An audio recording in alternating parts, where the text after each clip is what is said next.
chest, and I say it again. We are the most propagandized country. Our country is so propagandized. We literally imprison 1/4 of the world's prison population, but we somehow convince people we are the land of the free. How the hell do they do that? You can be locked up for a plant. At least where I live. It's not legalized here. You can go to prison for a plant. But people are so propagandized, they think we are a free country.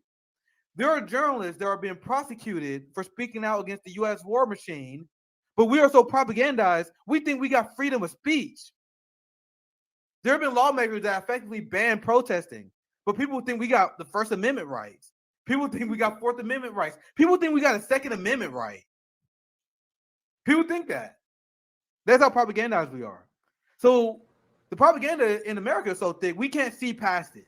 That's how strong it is. When I tell people that we're the most propagandized country, they can't even begin to wrap their mind behind it. Then I explain how in our country we have weapon defense contractors pay MSNBC. Then you have that same contractor pay politicians. Then politicians do pro-war shit, and then MSNBC prop up the politician who's doing pro-war shit. There is literally no difference between that and state media. There's no difference between state media and a channel who gives nothing but pro-war narratives when they get paid by weapon defense contractors. There's nothing more state TV when Wall Street pays off cable companies and then they justify corporate bailouts. How is that not worse than what other countries do? Welcome to another episode of RBN Live Tuesdays. I'm one of your hosts. I'm CJ. What's up, Nick? What's poppin'? My friends, my family. Welcome to RBN Live. Nick and CJ for now. JB maybe join us a little bit later. Welcome to the show. We had a great conversation on the post-duopoly show last night. We was hit with giant news that Dr. Cornel West was going to run, and it was extremely shocking. But over the last 24 hours, I got to sit back and I got to analyze everyone's reaction. And I had to say, 2024 is going to be hilarious.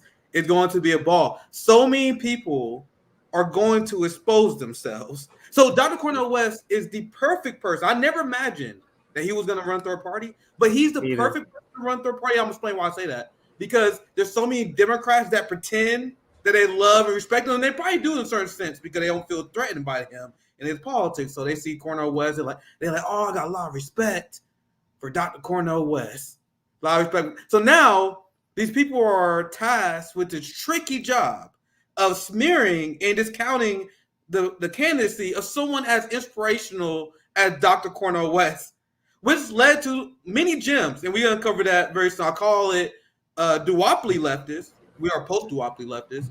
Yeah. Duopoly leftists dismay over Dr. Cornel West because Marianne Williamson campaign, it was already dead on arrival, but for whatever life it had left, Dr. Cornel West drove a stake in it. There is no Marianne Williamson. That shit is dead. So now you have a lot of people who are trying to cope with this fact. We're going to get to those receipts very soon. We're also going to cover the New York Times being forced to admit that there's Nazis in Ukraine, but they're still doing it. I love that. I love that story. There's a lot to talk about today. Jamal Bowman, complete clown. That's another one. I can't wait till we get to that one. That's a clown. I can't wait to that one. That's going to be a fun one. I think the first one's going to be fun. Dr. Cornel West is going to be fun for me. But that one, you got to know Jamal Bowman is among my favorite fucking people to clown. One of the biggest, obvious sellouts. And he was quick to sell out. He sold out the second Obama endorsed that guy. He was like, all right, I'm off to the races. Good. We're going to get to him very soon. Maybe that's the theme of today's, because we're talking about, shit-lip sellouts, and we're talking about Jamal Bowman. It's kind of like a theme of today's show today. Shit-lip sellouts, being exposed. Marianne Williamson and RFK was exposed as the cowards they are because Dr. Cornel West plunged into third party. And who's been talked about most? You guys think Marianne Williamson's getting more headlines over Dr. Cornel West? This theory that you got to run as a Democrat to get attention, completely blown the fuck out of the water. Nigga, there was ABC stories about Dr. Cornel West, Washington Post, all these media outlets that were covering Dr. Cornel West. The same media outlets ignoring RFK and Marianne. So I was just going to say. Go ahead. No, go ahead. No, I was going to say, I was surprised, Nick, when I looked, because every morning I go and look and see what's top stories on a bunch of different sites. All of them were reporting on Cornel West, which didn't happen with RFK Jr. and Marianne Williamson. It just did not happen. Did they trend? Well, RFK probably trended. Marianne Williamson didn't trend when she launched her campaign. I don't remember, but when you look at Dr. Cornel West, is without a doubt he got more press than Marianne Williamson did. RFK, I don't really remember. I know RFK was pretty big when he first announced. So I'm not going to compare him and them, so I don't quite remember that one. But I can say 100% for a goddamn fact that Marianne Williamson did not drum the kind of support and attention that Dr. Cornel West has done. So we aired a lot of our criticism of his strategy of running in the People's Party, and I'm sure we're going to continue to talk on that. But as you probably can tell, CJ, I've been having a blast the last 24 hours. I've been seeing it. Because we can have our criticism while at the same time calling out the hypocrisy and the straight up bullshit that's coming from Democrats. So you guys heard from CJ. We have substantive problems with how the People's Party is ran. But we also have problems with how the Democratic Party is ran. We also have problems with how the Republican Party is ran. So I want to see consistency. If you're not consistent, you are weaponizing your hypocrisy. Like, I'm going to show you guys a few examples of this. And weaponize hypocrisy, as I tell you guys all the time, is a form of corruption. It's a form of dishonesty. What's popping, JB? I watched quite a bit of your stream. What were you guys talking about before we get back to on topic? So I was just talking about Dr. Cornel West running. Oh yeah, I can't wait to see your. I actually heard you talk about it a little bit already, but we're gonna go through a lot of funny stuff today. But go ahead. Don't spoil it for us, JB. Don't tell us what happened in your show without spoiling your point of view, because I want to be brand new to it when we get to it. So I want to hear it for the first time. Okay, I'm not gonna do that. But so yeah, I talked about him running independent and running third party, as well as my concerns with the People's Party, NPP. And I talked about how this could mean for the Black community. So that's going to be interesting. And then I also talked about Cop City in Atlanta. You guys are very, knowledgeable about these things, what's going on in Atlanta regarding Cop City. There were 15 hours of public comment done yesterday until 5 a.m. this morning. And so I explained what Cop City was, why does it matter, and why imperialism has come in our borders to the U.S. citizens. A lot of people will say that you would never use the U.S. military against the citizens, but they damn sure militarize the police, so they basically have a military against us. So that's one of the things that I talked about, and I'm not going to be on very long today because I am going on week 3 of my Marxism class. Yeah, your Marx class. Yeah, so I'll be so dope. I was the first one. Oh man, I'm learning. I'm learning so much. And I told you guys, even I can learn more about Marxism. Well, not even me. Of course I can. Marxism is so scientific. There's so much shit to read, so many dissenting opinions, and I'm sure you learned this as well. Like, I love that you're doing that, because we always can learn more. And liberalism in the West is an actual coordinated strategy that they admitted. I really wish I can quote this, but there was this op that was like, we actually know that China and Russia is more democratic than we say we are, but people misunderstand the Chinese system. They misunderstand other alternative systems, so it's easy just to call them authoritarian, right? So the point I'm making, I'll pass back to you, JB, is that the establishment weaponizes working class ignorance. Now, we shouldn't judge people who don't know information, do not have a lot of information, but we need to kill the era of anti-intellectualism that has grafted the American public. Anti-intellectualism directly leads to the ruling class taking advantage of us, manipulating us. That's why Black Panthers used to have monthly theory readings. And if you was a leader in the Black Panther, you was expected to lead some of these. Because the Black Panthers like, we're not going to have dumb motherfuckers in our movement. We can't do that. You're going to be a liability. Now, the DSA, Bernie Sanders left. The crystal ball left. We're going to get to that soon. Just dumb as shit. Openly dumb. Jamaal Bowman, openly dumb. I don't know what's going on. I don't know what Crimea is. You guys see how dumb shit is used to weaponize the attack level. Sorry, I went on a rant. Sorry, JB.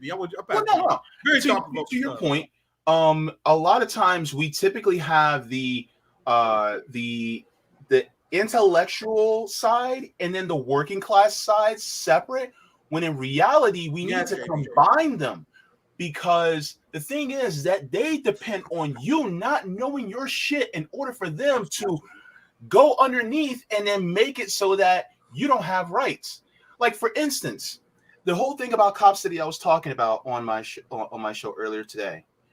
My question was to the people who have the "Don't Tread on Me" flag, who talk about, especially people who were veterans, who said that they'll protect and defend the Constitution from enemies both foreign and domestic. I'm like, do you see the domestic enemy in front of your face? If you have militias out there and you consider yourself a libertarian or a conservative, and you're seeing Cop City being built, also taking away your land that you also hunt and fish in as well, and you're not going to defend them, then that means that you are complicit, or you're just standing by and you're not protecting and defending against enemies, foreign and domestic. So you're basically just all talk and nothing else. And so this is why people need to rise up about this. And combining with, Cornel West running, this is a means for us, people like us at RBN, to use this, even though we may not support him in his run, but to use the talking points in order to push people even further than he would. That's the point. And I think that's what's important about this entire conversation. I just wanted to bring that back to the original conversation you guys were having on before I came on.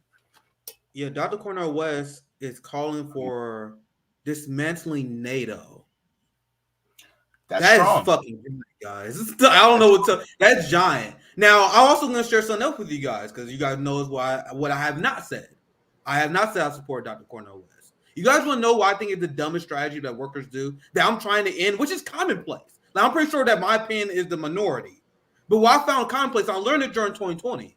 I saw Bernie people doing this 2020. In June, 5 to 6 months before the election, you have people that say, yeah, I know I was a Bernie Sanders supporter, but I'm going to vote for Joe Biden. And I am asking this question, what does that serve us? How does that serve us for us to declare our support for a politician, even if we mostly support him?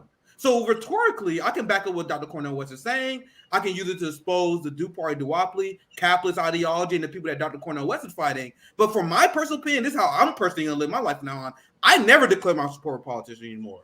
Who I'm going to vote for is going to be a secret until literally like the day before. I'm not doing that endorsing shit. Organizations and institutions endorse for political reasons, right? Connections, social reasons. When you're a public figure, you endorse for a lot of celebrity and social reasons. As ordinary working class people, I'm asking you right now, for you, the accountant, you currently at work right now, you currently watching your kids right now, what is the functional purpose for us to come out and say we support a politician a year and a half before the election? Absolutely fucking none.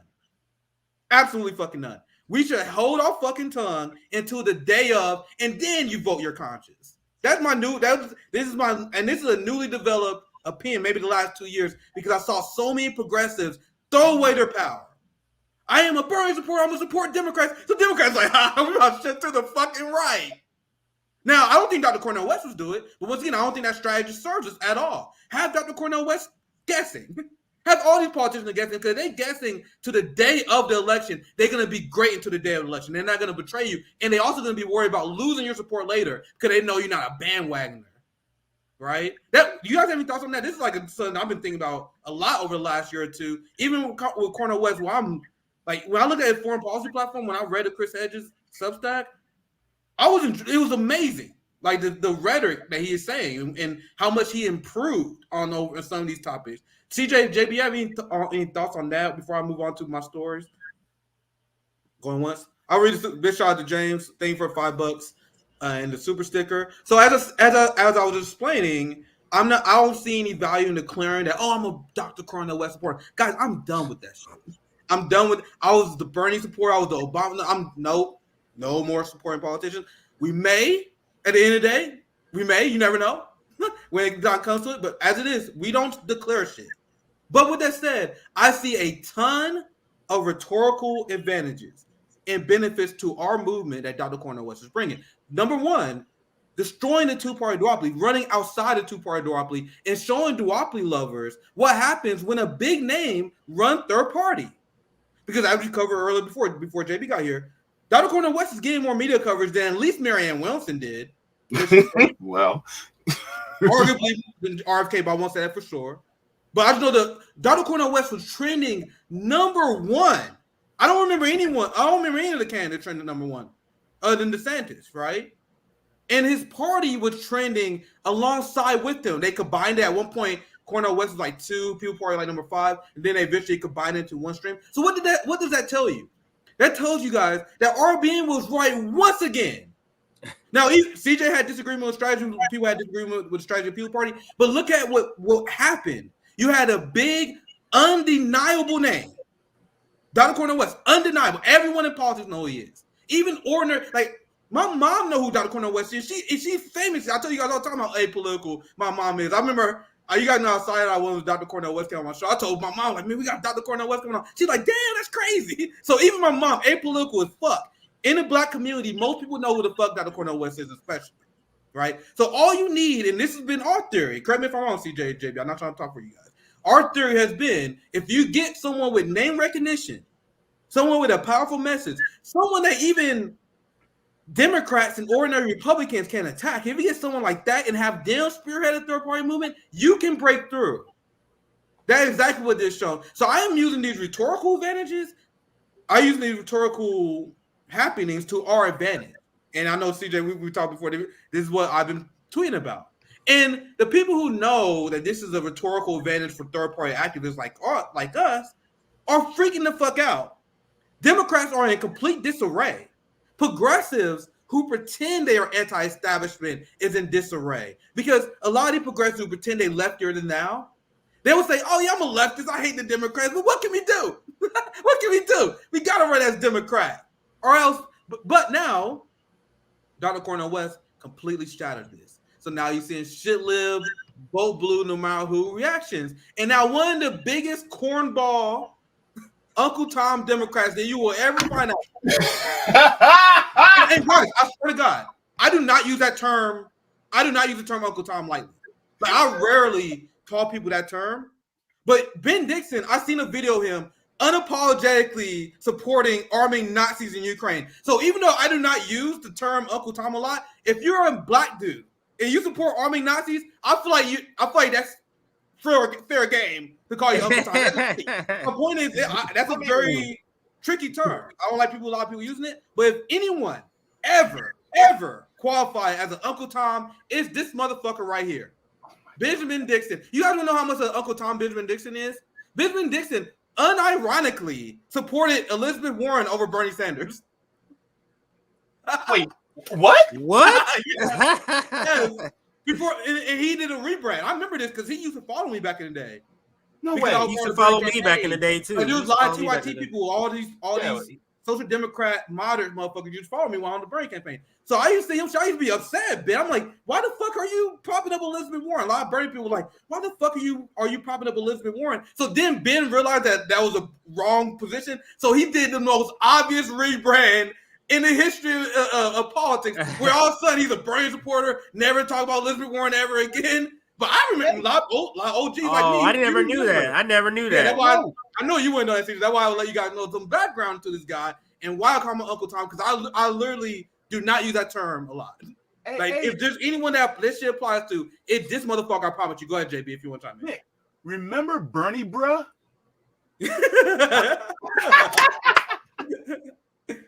Yo, I was even in on it. I even contributed to it because I was just like, oh, okay, yeah, Bernie, bro.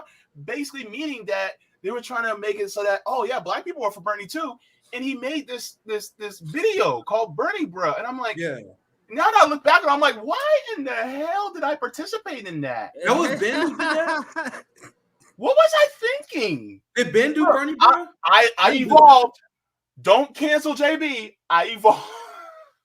Wait, I'm confused. So Ben Dixon did Bernie, bro? Yeah.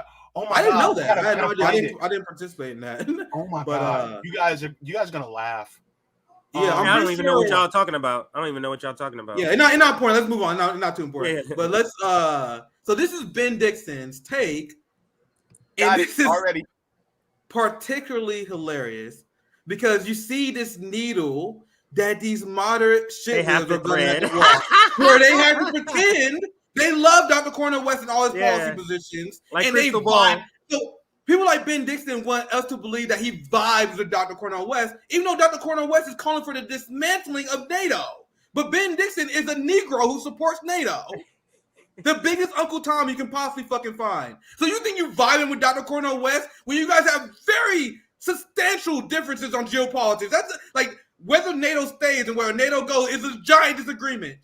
And these that's like AOC and Bernie Sanders acting like they're down with Lula. It's the same thing. I was just about to say that. Yeah. Go ahead, my bad. CJ, perfect. Because I was literally just about to make the same comparison. With Bernie and AOC and all the support, like, yeah, we are Lula leftists. Meanwhile, Lula, like, nigga, we need to build with China. We need to reject aggression against Russia. Nigga, we need. What are you laughing at, JB? Support towards Israel. Like, bro, you guys are nowhere near Lula. You guys are nowhere near Lula. And these motherfuckers pretending they Lula leftists. These motherfuckers pretending that they have. And that's what Ben is doing right here.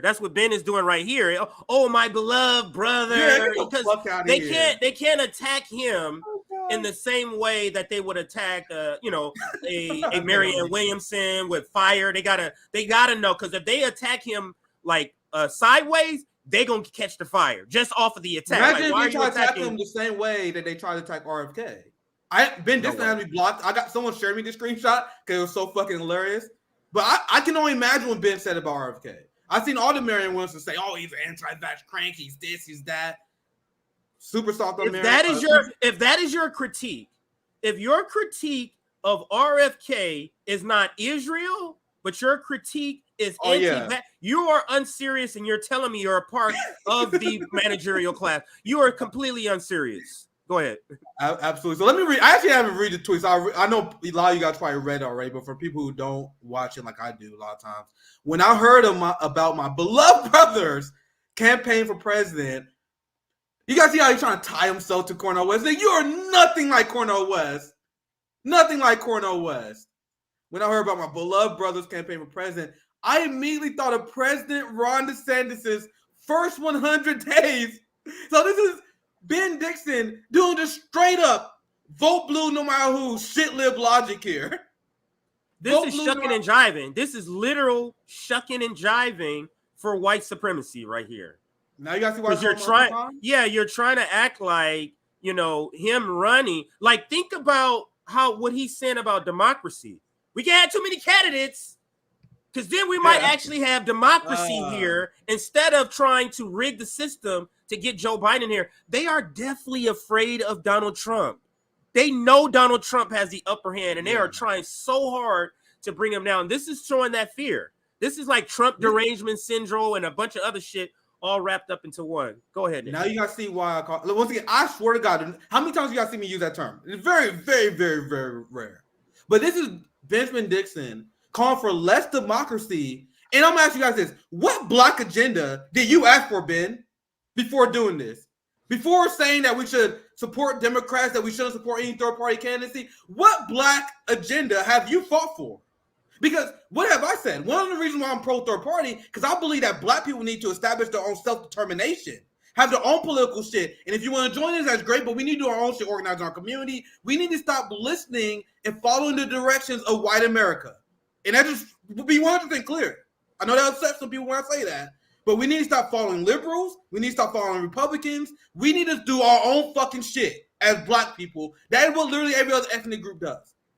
That's why many Asian communities doing well, because they keep to them fucking selves, they help each other out, and they have their own little fucking community. Black people just started integrating to white America, and they wanted white America to accept them. They did the kind of shit that Malcolm X used to preach about, that they censored, that they're not going to teach new generations because critical race theory. And MLK later admitted that Malcolm X theory was right. How are we going to beg the two parties? Can you please have a black agenda? That's what Ben Dixon want to do. I want a third party that prioritizes our agenda, black agendas, right? Ben Dixon is trying. He don't care about that. Go ahead, CJ. Ben Dixon is trying to be Al Sharpton. He's like, I want to be that in 30 years. I want to be Al Sharpton. I want to have a show on the weekend, chilling on the morning Joe, and then pretending to my black community like I'm helping them, like I'm a civil rights leader, even though I'm going to call and Joe Biden is saying, shut the fuck up. I did enough for the black community and you just shut up. It's ridiculous, man. I'm gonna continue to read it because I can rant on this motherfucker all day. Dr. Cornel West will inspire a wonderful campaign of hope, justice, and liberation. I'm just not gonna support that shit. I'm not about that shit. I'm about whatever the Democratic Party tells me to be about. That is the ideology of Ben Dixon. And this, I saw a lot of people call this out as well. And we'll get just enough support for DeSantis to win the White House. Now I'm asking you guys this question. Why do they use DeSantis? I have a theory. I want to. Why do you think they use DeSantis now instead of culture Trump? war? Because Ben Dixon is 100% culture warrior. He's 100% culture warrior. So Ron DeSantis is right now probably the number one target because of Florida and the trend. All of the things that's happening from CRT to woke, attacking on wokeism. All of that stuff is the reason why he's in sort of the crosshairs of the shit liberty group that Ben Dixon belonged to. So I respect consistency. Even when people say stuff I disagree with, if I see you consistent across the board, I will have a level of respect for that, right? Like CJ calls out any motherfucker who even thinks about running as a Democrat. Any motherfucker who even spelled DEM before they even finish that motherfucker. Like what? What'd you say? What? Nigga, what? DEMOC? No. Nigga, what? No. So that's why it makes sense for CJ to call out the ills of the People's Party because he's being consistent, correct? Right. The biggest people that are being exposed for having zero integrity whatsoever, are these people that now pretending that they are leftists, even though we all know who you guys voted for, we all know who you guys support, but they keep saying this stuff as if they're being good faith. They call it concern trolling, what they are doing. What they are doing is, Dr. Cornel West, I love you, Dr. Cornel West, but I have concerns over the People's Party. Said the person who is a Democrat, who supports Democrats. You guys see where my hang up is? So CJ is consistent. But let's go into this one point. So the critique of the People's Party, whether it's a valid critique or not, isn't the point. The point is, how is that critique come from people who are part of a group that's worse than the People's Party, which is the Democratic Party? That's the critique. The reason we can come in with the same exact critique that these shit libs are having, but ours land, is because we're not for either party. We're not for either one, or an organization that's doing the same things that the Democratic Party is doing. That's a better way of saying it. Go ahead. Take the absolute worst sins of the People's Party, and it doesn't even compare to 2.3 million Iraqis displaced. Nigga, you guys are voting for the party responsible for the genocide and displacement of 100 million Middle Eastern people after the war in Iraq. How can you guys do that? I can't do that shit. That's why I voted for Joe Stein in 2016. Even before I was radical, even before I would consider myself radicalized. I wasn't a Marxist nigga. I was just an ordinary motherfucking guy. But I saw what the Iraq war. I was like, nah, nigga, I can't vote for that. Yeah. You guys think you have the moral high ground calling out the People's Party, but you guys are responsible for the party that's funding Palestinian genocide. Like, I said it a stream a few weeks ago, and I'm going to continue to say it. I don't understand your morals and your values. Your morals and values, if you believe what Ben Dixon believes, is completely 180 from mine. And remember, CJ, what we said many times, where we thought the Bernie Sanders movement was bigger than it actually was? When I was first part of the Bernie campaign, I thought there was millions of people that have my same beliefs and core values. But Ben Dixon and many people, I'm going to show you guys some more, their positions are so confusing and so lacking consistencies. I don't even try to be their friends. I stopped doing that for a long time ago. That's why I had a hard divorce. Well, I'm like, okay, you guys are so different from me politically that I'm gonna treat you like I used to treat Republicans, and that's why I treat Ben Dixon the way I do. That's why I treat Marianne Wilson the way I do. That's why I treat Jamaal Bowman, as we're gonna show you later, the way I do, because they do not share our values to the core. So that's why I never allow these people, because Ben Dixon will be the first person they'd be like, come on, man, why are you doing these videos? We agree on 95% issues. No, the fuck we don't. And not only do we not agree on issues, we don't hold the same core values. If you are okay with voting for the Democratic Party after they funded ICE more than Donald Trump did, funding Israel more than Donald Trump did, funding the police more than Donald, if you vote for all that shit, I don't have any explanation other than you have different moral core than I do. And I gotta find another movement to work with, right? So this is just one of many examples. I pulled two Actually, there's 3. Because these are the most hilarious. So Twitter was infested with fucking social democrats and Democrats critiquing Dr. Cornel West over running People's Party as they support progressive candidates running Democrat. So I'm like, I was having a blast last night on Twitter, calling all these motherfuckers. You want to know who else was? Not Jen. This shit. Not Jen. That's a Jen right there, man. This is beyond fucking parody. If you guys want to know what I'm talking about, Jim Perlman ran as a Democrat not once but twice, got destroyed by the most corrupt, one of the most hated politicians, Debbie Wasserman Schultz, running as a Democrat. But she, the failure who grifted working class people and wasted God knows how much money, Jim Perlman has criticisms of Dr. Cornel West and his party alignment. So here's Jim Perlman. I support Dr. West running. No, you don't. I support Dr. West running, but the People's Party is not the answer. So the obvious response, you guys can't see it, but she got ratioed to death, only 14 likes on this garbage. The obvious response is this. If you guys don't know who Jim Perlman is, you guys want to know what Jim Perlman thinks is the right option? If you run as a Democrat, you are serious. If you don't run as a Democrat, then all of a sudden, oh man, I love respecting Cornel West, but you can't do this clown shit. Any thoughts, guys? This Jim Perlman shit is hilarious. Anyone know CJ? She actually did a video too. So she actually did a video. Maybe we'll cover it another day. She did a video. So I Google search or I YouTube search Cornel West. It's so much content. Like Humanist Report has something. Like way more than Marianne has something. Like yeah, it's crazy. But go ahead. It's crazy. Unbelievable. Just Democrats over here critiquing the Dr. Cornel West over his party affiliation as they run for a pro-war party who primaries are rigged. So with that said, I'll show you guys 2 funny examples. Now I'm going to show you guys the most malicious example. And the reason why I'm doing this coverage, because what I tell you guys about third parties and their biggest obstacle. The biggest obstacle of third party is actually not the duopoly. Like, and this is my personal theory. It's not the duopoly.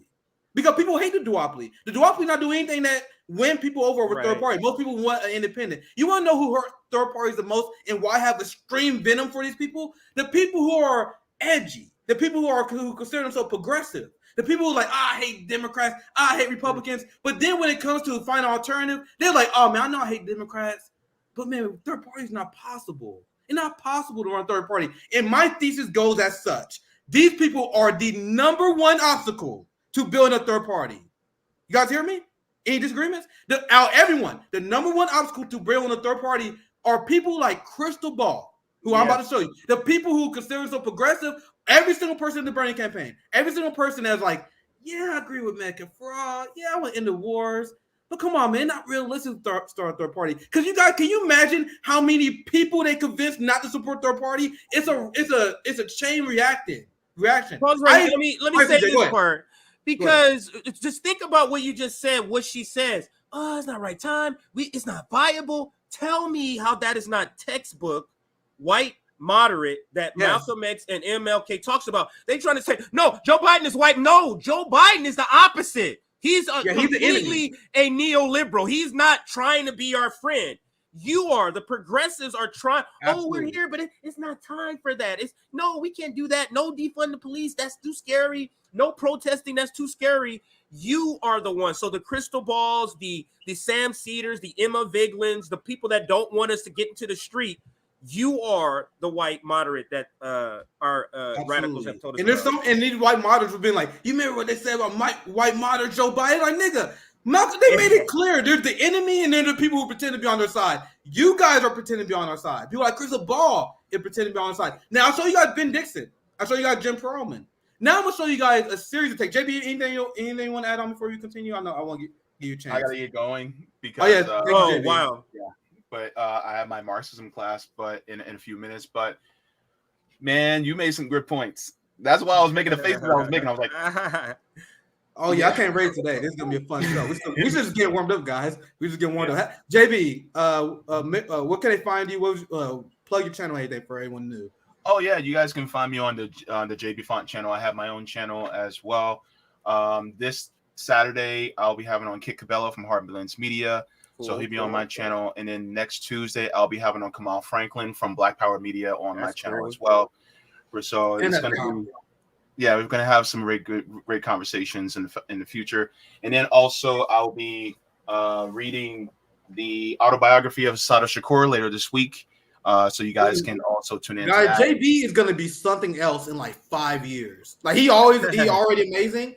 But imagine JB in 5 fucking years with the theory reading he's doing, the Marxism classes he's doing. I knew JB when I had my first channel, and I already see a massive. Remember when we had Black Rose Brigade, JB? Yeah, I remember. JB now and JB then, it literally brings a smile to my face, like for real. Like I love seeing the growth. So I'm thinking like I'm always thinking that. Like I'm thinking like, nigga, JB in 2028 is gonna take me to school, bro. He's gonna be taking me to school. But anyway, JB, we love you, brother. Thank you for joining. I'll probably take the next Marxism class, or maybe after that, maybe in the summer if they do another one. At some point, I'm gonna take that class along with some other classes. You always can learn more. Like just a brush up. Yeah, you brush up on some stuff. That's good. All right, JB, also, go ahead. And also, I'll be reading "Laziness Does Not Exist" by Dr. Devon Price. And so I'll also be doing that. By the way, Dr. Devon Price actually reached out in the comment section under one of my videos reading, which was pretty cool. So I can't wait. I'm gonna try to see if I can get Dr. Devon Price. Get them on. Yeah, let's see if we can get them on. Fire, man. So, yeah. Right on, JB. Look, be sure to like this stream as well as subscribe. And thanks to all the patrons of Patreon and everybody who is members. And have yourself a great day. Also, share this on social media so that everybody can hear what Nick and CJ just said. Do it now. Yeah. And we also have, thank you, JB. We also have over 100 people watching on Rumble. I am monitoring the chat on there, so I'll pull up any Rumble rants that you guys have. So if you're on Rumble, I'm definitely monitoring those chats as well. Appreciate both our Rumble and YouTube family. That puts us around about 650 people viewing between both platforms. Make sure you like, share, subscribe. Help us grow. I want to get back to my original theory because this is the period to that, and then we're going to play this video. The reasons why people like Crystal Ball and those moderates, the damn progressives, are the number one threat to third parties, CJ? Because once again, Breaking Points has an audience that, 100 times bigger than ours? 50 times? It's literally multiple times bigger than ours. Like, giant.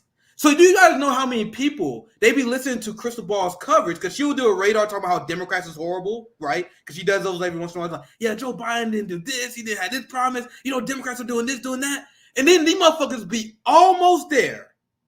They be like, because they following the anti-Democrat coverage, they be almost there. They be right there like, nigga, I'm about done with this shit. Yeah, Crystal, you got me fired up. I saw that radar you did about student debt relief. I had enough. It's time for us to leave the Democratic Party. So as Crystal and these moderates get these people right there, then they say, no, you misunderstood. You misunderstood. We have no choice but run. Right. I know we don't like Democrats, but we got to support Democrats, and third parties will never win. So that person who's almost there, they like, because they trust Crystal, they did say, oh, never mind, you're right. How, and I can not only, just keep me on night. CJ, can you imagine how many people since 2014 was almost there, but was convinced by people like Cal and Crystal? Oh, never mind. I thought it was a good idea, but Crystal and these people obviously know more than I do, and they think it's a bad idea. So I'm going to just go ahead and support Democrats, I guess. It speaks to how the professional managerial class think about who they are. They are people who read books and take tests. That's the shit that they understand. So what are they? They're studying our vernacular. They're studying our terms, but without the sort of backing, without the sort of like willingness to actually pull it off, because they only want to catch your ear and then change your mind. Go ahead. Well said. So I think I preface this video enough. Like, dude, CJ, I had no plans on playing this video. It was like an hour before the stream started. I was cooking. And I was always listen to something while I cook. That's just my routine. So I had this. So I played this. There's nothing that will prepare you for how horrible this coverage is about to be. And I'm not exaggerating. We watched many Breaking Points videos, CJ. I think the RFK Crystal Ball interview is up there as one of the worst.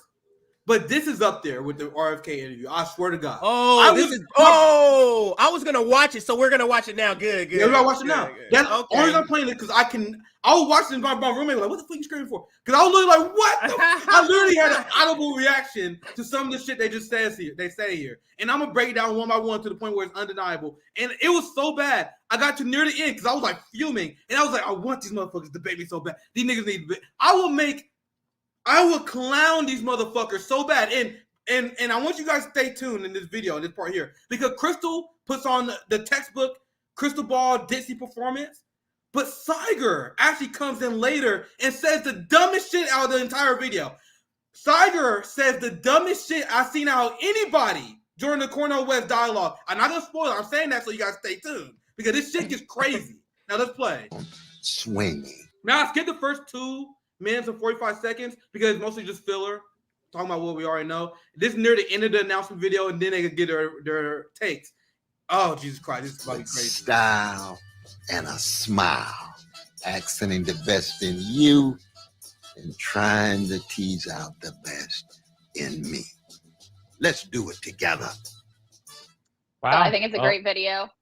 Yeah. And Dr. West, I mean, he's an incredible force in American public life, someone I deeply admire and respect. What does it sound like? She's starting with the Ben Dixon windup. I got a lot of respect for Dr. Cornel West, but wait for the but. Wait for the but. Brave truth teller. I don't think anyone could take that away from him. And I just love his energy. He has always brought wait for the but, reaching guys. out to people who may disagree with him, but never compromising his values in any way. However, the choice of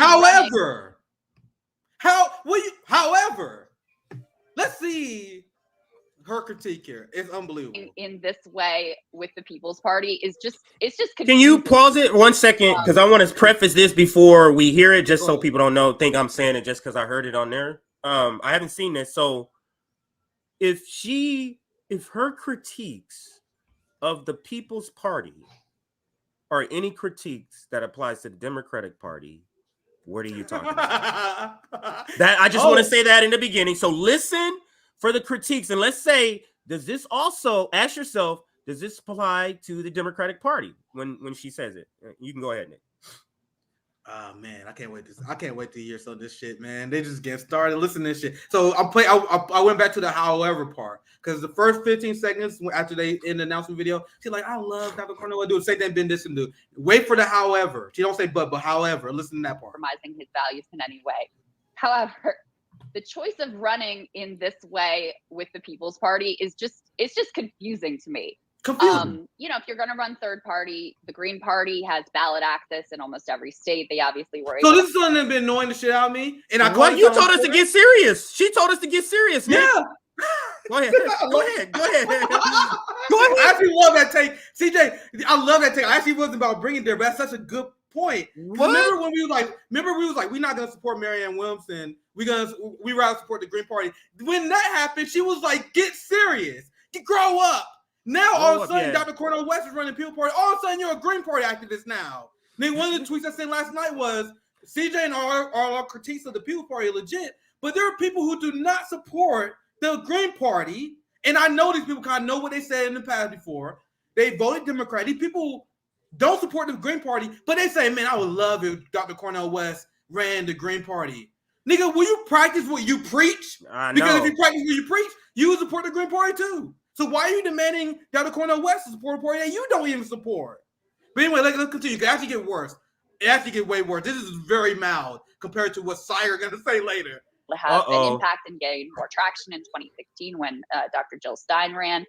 The People's Party, from what is publicly available, only has ballot access in 3 states. They've been around since roughly 2016-ish. They've never been able to elect a president. So effectively, you're signing up for what is really like a CJ, she said the People's Party had never been able to elect a president, even though they had one presidential election. How many presidents did the Progressive Caucus elect? Exactly. I mean, meaning someone who ran as a progressive. How many times did it happen? Zero, man. But I'm gonna let you play because actually there's so much to break down here because they go rapid fire real quick here. Write-in campaign. I also have questions about how much success you're able to garner as a third-party candidate, just given the structure of American politics, the fact we have first past the post vote. Hold up. Crystal, hold up. She just said third party. You're concerned over the chances of Dr. Cornel West winning as a third-party candidate. CJ, do you remember during Crystal and Kyle, they asked Marianne a question? They like, Marianne Williamson, do you believe you're going to win this election? And then Marianne Wilson said, yes, I'm going to win. And Kyle Crystal like, yay! Yes! Yes, she's going to win. Yes, she's going to win. I'm glad that you're confident, Marianne. They were so happy when Marianne Wilson said that she believes she's going to win. And then Crystal, as the video continues, she just said, we don't live through first past the post. They stand no chance at winning if you're a third party. The obvious response to that is Marianne Wilson does? Running as a Democrat does? So you guys see how these people are Democrats? They believe in Democratic apologia. They don't believe the Democrat Party primary is rigged. They are shit libs, and they don't even realize it. But so what she's saying is that you're better off going through the Democrat Party than the third party, because the Democrat Party is a democratic organization that will going to allow you in. The Democrats are not even allowing Marianne Wilson and RFK to debate. The primaries are rigged. But according to Crystal Ball, I have criticism of Cornel West because he don't have a chance to win. But my good friend Marianne Wilson had a chance to win. Her officiating my wedding clearly has nothing to do with my political analysis here. You guys see what the inconsistency? At least say fucking both. If you want to say I don't support Marianne because she stand no chance of winning, I don't support Dr. Cornel West because you don't stand no chance of winning, I would say you're a coward who not willing to fight for your beliefs, but at least you're consistent. Crystal went to convince you that her good friend had a chance to win, running in a rigged primary, but you should never run third party. Once again, Sliger's take is actually worse than this, whether you believe it or not. And we let play for more. I want you guys to hear a full shitload diatribe, and then we can let it play. You're signing up for what is really like a write-in campaign. I also have questions about how much success you're able to garner as a third-party candidate, just given the structure of American politics. But Democrats, have first past the post voting, the fact we don't have ranked choice voting. So I'm sort of confused about what the thinking is. Y'all don't have ranked choice voting in the primaries. You dumb dicks. So she's like, well, third parties, they stand no chance because there's no ranked choice voting. So how your primary going to work then? There's no ranked choice voting. There's no star voting. So you're saying that running as a third party is rigged, but the issue I have is because they are implying that running as a Democrat is not. They flip-flop on this. And it's the same point I made yesterday. These are opposites. It cannot be viable and rigged at the same time. Yes. By definition, if it's rigged, it cannot be viable except for the person that it's rigged for. So anybody else in the race is not viable if it's rigged. This literally doesn't make any sense. And the thing is, Nick, in order for them to be able to like talk out of two sides of their mouths, it's dependent on the people listening to them, just taking them for face value, regardless of any critical thinking. You get what I'm saying? So this goes to why we have to have a dumb left. It's so that they can tell you stuff like this, and you go, really? Okay, I just do that. When actually you should just think about it. And it's like, wait a minute. In one hand, when she's not on the debate stage and they're not covering her, you're screaming rigged. And then when we say, well, why don't you run another party? You say, well, it's not viable. Well, what? How is your avenue of being rigged is also viable? That doesn't make sense. Go ahead. That's such a great point, CJ. Such a great point. Because Crystal and Kyle would do these videos talking about how they're screwing Marianne. Like Kyle and Crystal did videos like, oh my God, isn't it fucked up they're not allowing Marianne to debate? Then in this video, they turn around and say, oh, come on, why don't you run in a legitimate party like Democrats? Fucking clowns of the highest order. And it gets worse. Like, I swear to God, I need to let the video play more. Because Siger literally had my jaw on the fucking floor after what he said. I'll let it play a little bit more. Let me hear this, We chime in. I'm going to let it play. God damn, this shit's hard to get through. But I'm actually going to let it play a little bit here. Ranked choice voting. So I'm sort of confused about what the thinking is tactically here. Because if you were going to go the third party now route, strategy there matters. seems to be other vehicles. And also, frankly, you know how strategy now matters? Didn't matter with Marianne. I just love what Tactics. you're talking about. But now Cornel West, they talking about strategy. Get the fuck out of here. I let it play. Jesus. You know, leftists sort of tried the let's have an impact through a third party run thing in 2016. So you kind of know with a third party, like you're not going to win just because of the overall structure of American politics. But if your theory of change is, all right, this is going to put pressure on Biden and the Democrats to move more left and represent. This is exactly what you guys told us about the Marianne Williamson campaign. Are you serious, Nick? This is literally what they told us when we said she is not going to win. Well, we want somebody who wins, who can be able to say and bring up these topics. This is literally what they told us. Bro, I don't know if I was cooking, it was loud. I did not hear this part. This part was she literally pulls the push Biden left trope. She's not understand if you run as a Democrat, you run in the primary, you try to influence Biden. Nigga, how did push Biden left go?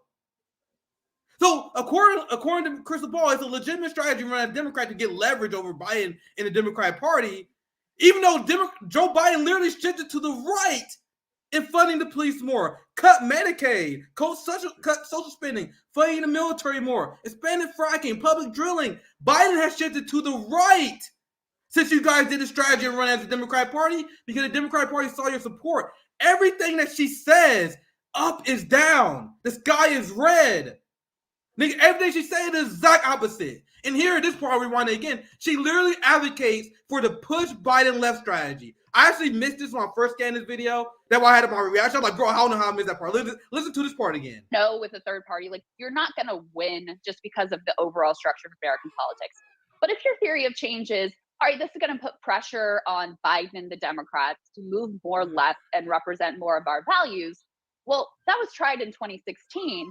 And rather than putting pressure on them to move left, what it actually caused them to do was to further smear and dismiss leftists and anyone who ever said even a single kind word about Dr. Jill Stein, to redouble their efforts to crush any sort of leftist insurgencies, to smear everyone as like, you know, Putin's puppets and fascist sympathizers, etc. And just as a tactic, it wasn't successful.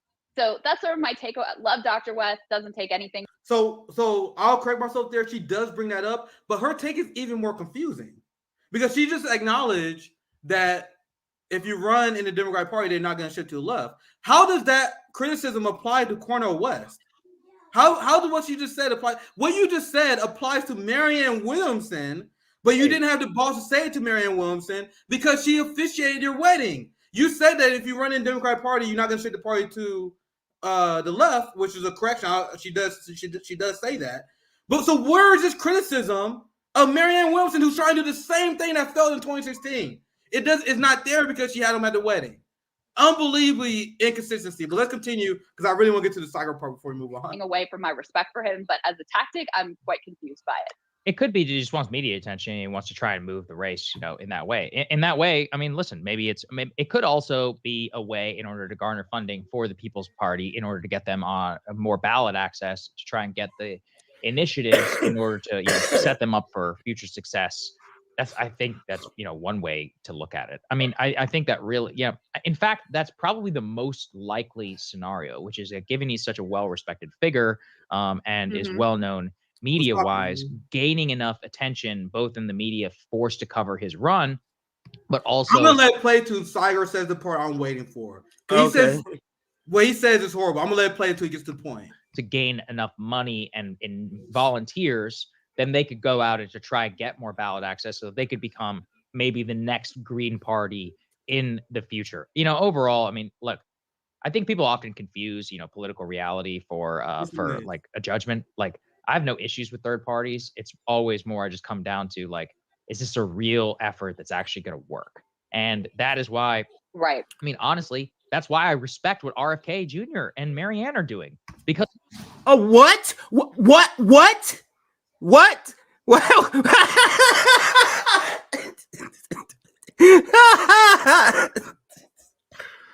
oh man, dude, like, I literally dropped everything I was doing. I dropped everything I was cooking. I dropped everything I was doing. And I said, "What you just fucking say?" Let me play that part again. I'm literally like this part stunned me into silence. Siger, she listened to Crystal Ball's Karen bullshit shit lib logic, and he upped the ante. Saiger is a giant shit lib, guys. And I said that for years. He's a shit lib. Listen to this. Is this a real effort that's actually going to work? And that is why, Right. I mean, honestly, that's why I respect what RFK Jr. and Marianne are doing, because they're running as Democrats. He respects Marianne Williamson and RFK because they are running as Democrats. The threshold, Nick, for third parties, how these white moderates frame it, it's framed in a way where you're gonna pick the Democrats. That's how they're framing it. So if you could play like the last 5 seconds of what he just said, and you'll see what I mean. Yeah, I'll play it again. What's up, bro? Yeah, what's up, bro? What's up, man? I was playing the video, but thank you for joining us today, brother. How you doing? Man, I was doing better before I joined this motherfucker. I'm like, what the hell are you talking about?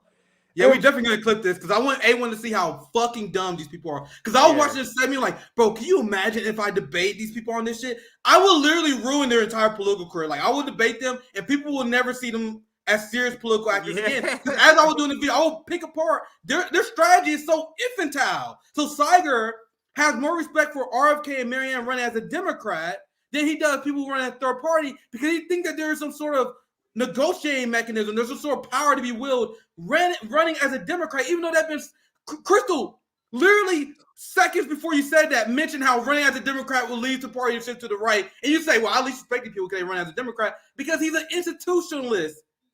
They hate the idea of anything upending the system they benefit from, any third party. So I'm gonna play it again, CJ. You can chime in, but this is play that. I'm actually curious on anything, but all the things that Breaking Point said, I think this is the dumbest. I think out of all the moments we ever covered, Saiger, a quote unquote Republican, says that he respects Marianne Williamson and RFK because they are Democrats, and he liked them more than Dr. Cornel West because Dr. Cornel West literally is a post-duopoly leftist. Saiger this is an independent media. This is independent media saying I like the Democratic way. Like, this is a freaking joke. But yeah, if you can play that last 10 seconds before I make this point. Yeah, you finish. I'll play it again. Jesus Christ, this is unbelievable. And especially with RFK, I mean, RFK Jr. is basically running, on the same policy platform as people who were green. Oh wait, I think I skipped it. Let me go back again. I think I missed the part. I'll play from here. Then they could go out and to try and get more ballot access so they could become maybe the next Green Party in the future. Overall, I mean, look, I think people often confuse, political reality for like a judgment. Like, I have no issues with third parties. It's always more I just come down to like, is this a real effort that's actually going to work? Can you pause it there? That's the part I wanted to hear because the threshold, this is how you know they're a white moderate. The threshold for Green Party and third parties, are you going to win right now? The threshold for Democrats, next cycle. Well, we'll try next time. Absolutely. You see how the threshold is different? You're in power. You are on 50 states ballots. How come you aren't on a win now? How come your strategy isn't, if you don't win now, we're doing something else? It's never that. It's, can you win right now? You can't win right now, Saiger. So what are you talking about? Marianne Williamson can't win right now. Bernie Sanders can't win right now. So what are you talking about? It's all about the illusion of going through the process. To them, that's closer. Being able to go through the process of being on, all the ballots, being that process, even though it's rigged, to them makes it a more viable avenue. It's close go. Like I'm probably we only play a little bit more of this before we wrap the segment because at this point I think I quit maybe around 7 minutes because I know I watched after this point. I was like, bro, what? It was this statement that made me decide to cover this because this statement is as dumb as it gets in politics, as ridiculous as it gets in politics. And if I was sitting in front of him in his face and they had me on Breaking Point and say this shit, I will expose you so bad.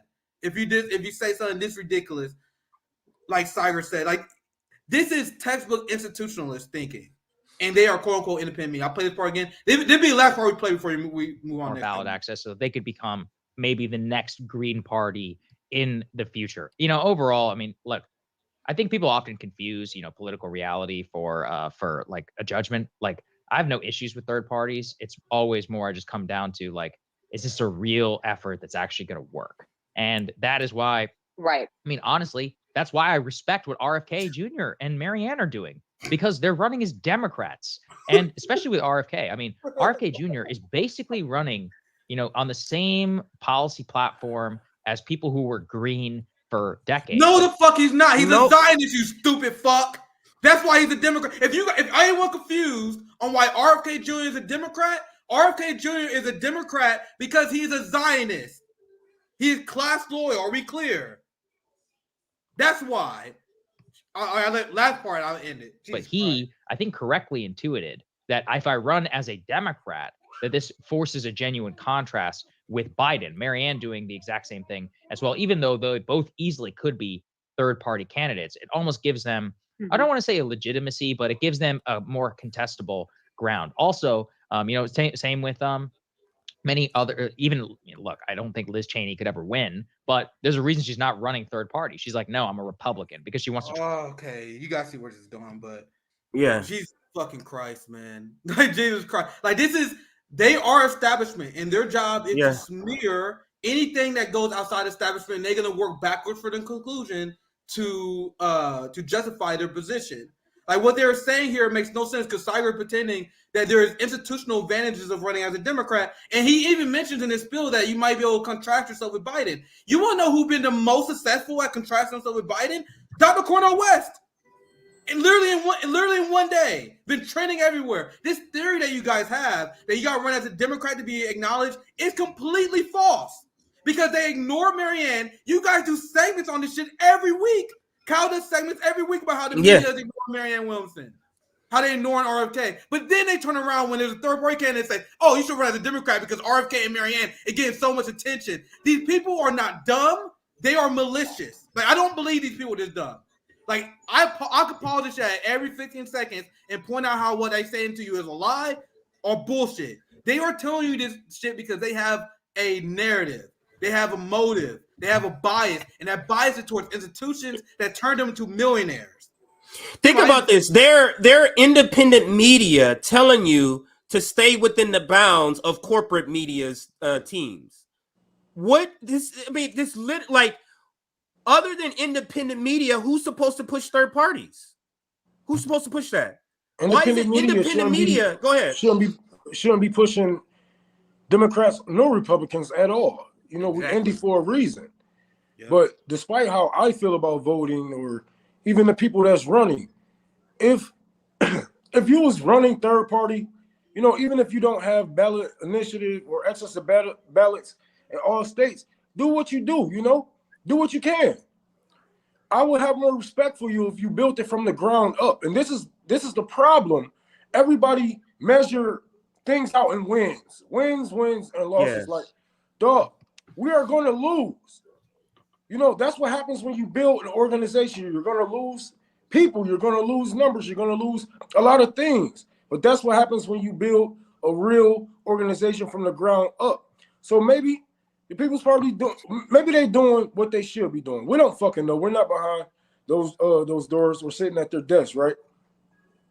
But to say, oh well, they're not legit, or whatever this don't make them legit, or you should join Democrats because they are more legit, or whatever it may be. That's just bullshit, and they partly loyalists.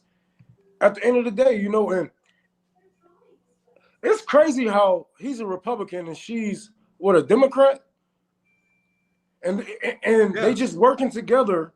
They showing you, yes, that show does. They showing you like how you guys have the same things in common, like except for the rhetoric. Yeah, y'all are the fucking same. Red and blue is all the same. To your point, Ron, I didn't mean to cut you off, but to your point, Saiger is a Republican. That's why my jaw hit the floor when you said that.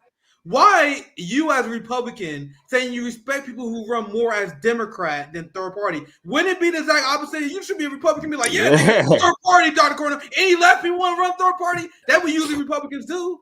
Saiger is not who he says he is. He's an establishment puppet. That is literally what he is. I can't believe anyone fought for breaking point, but go ahead, CJ.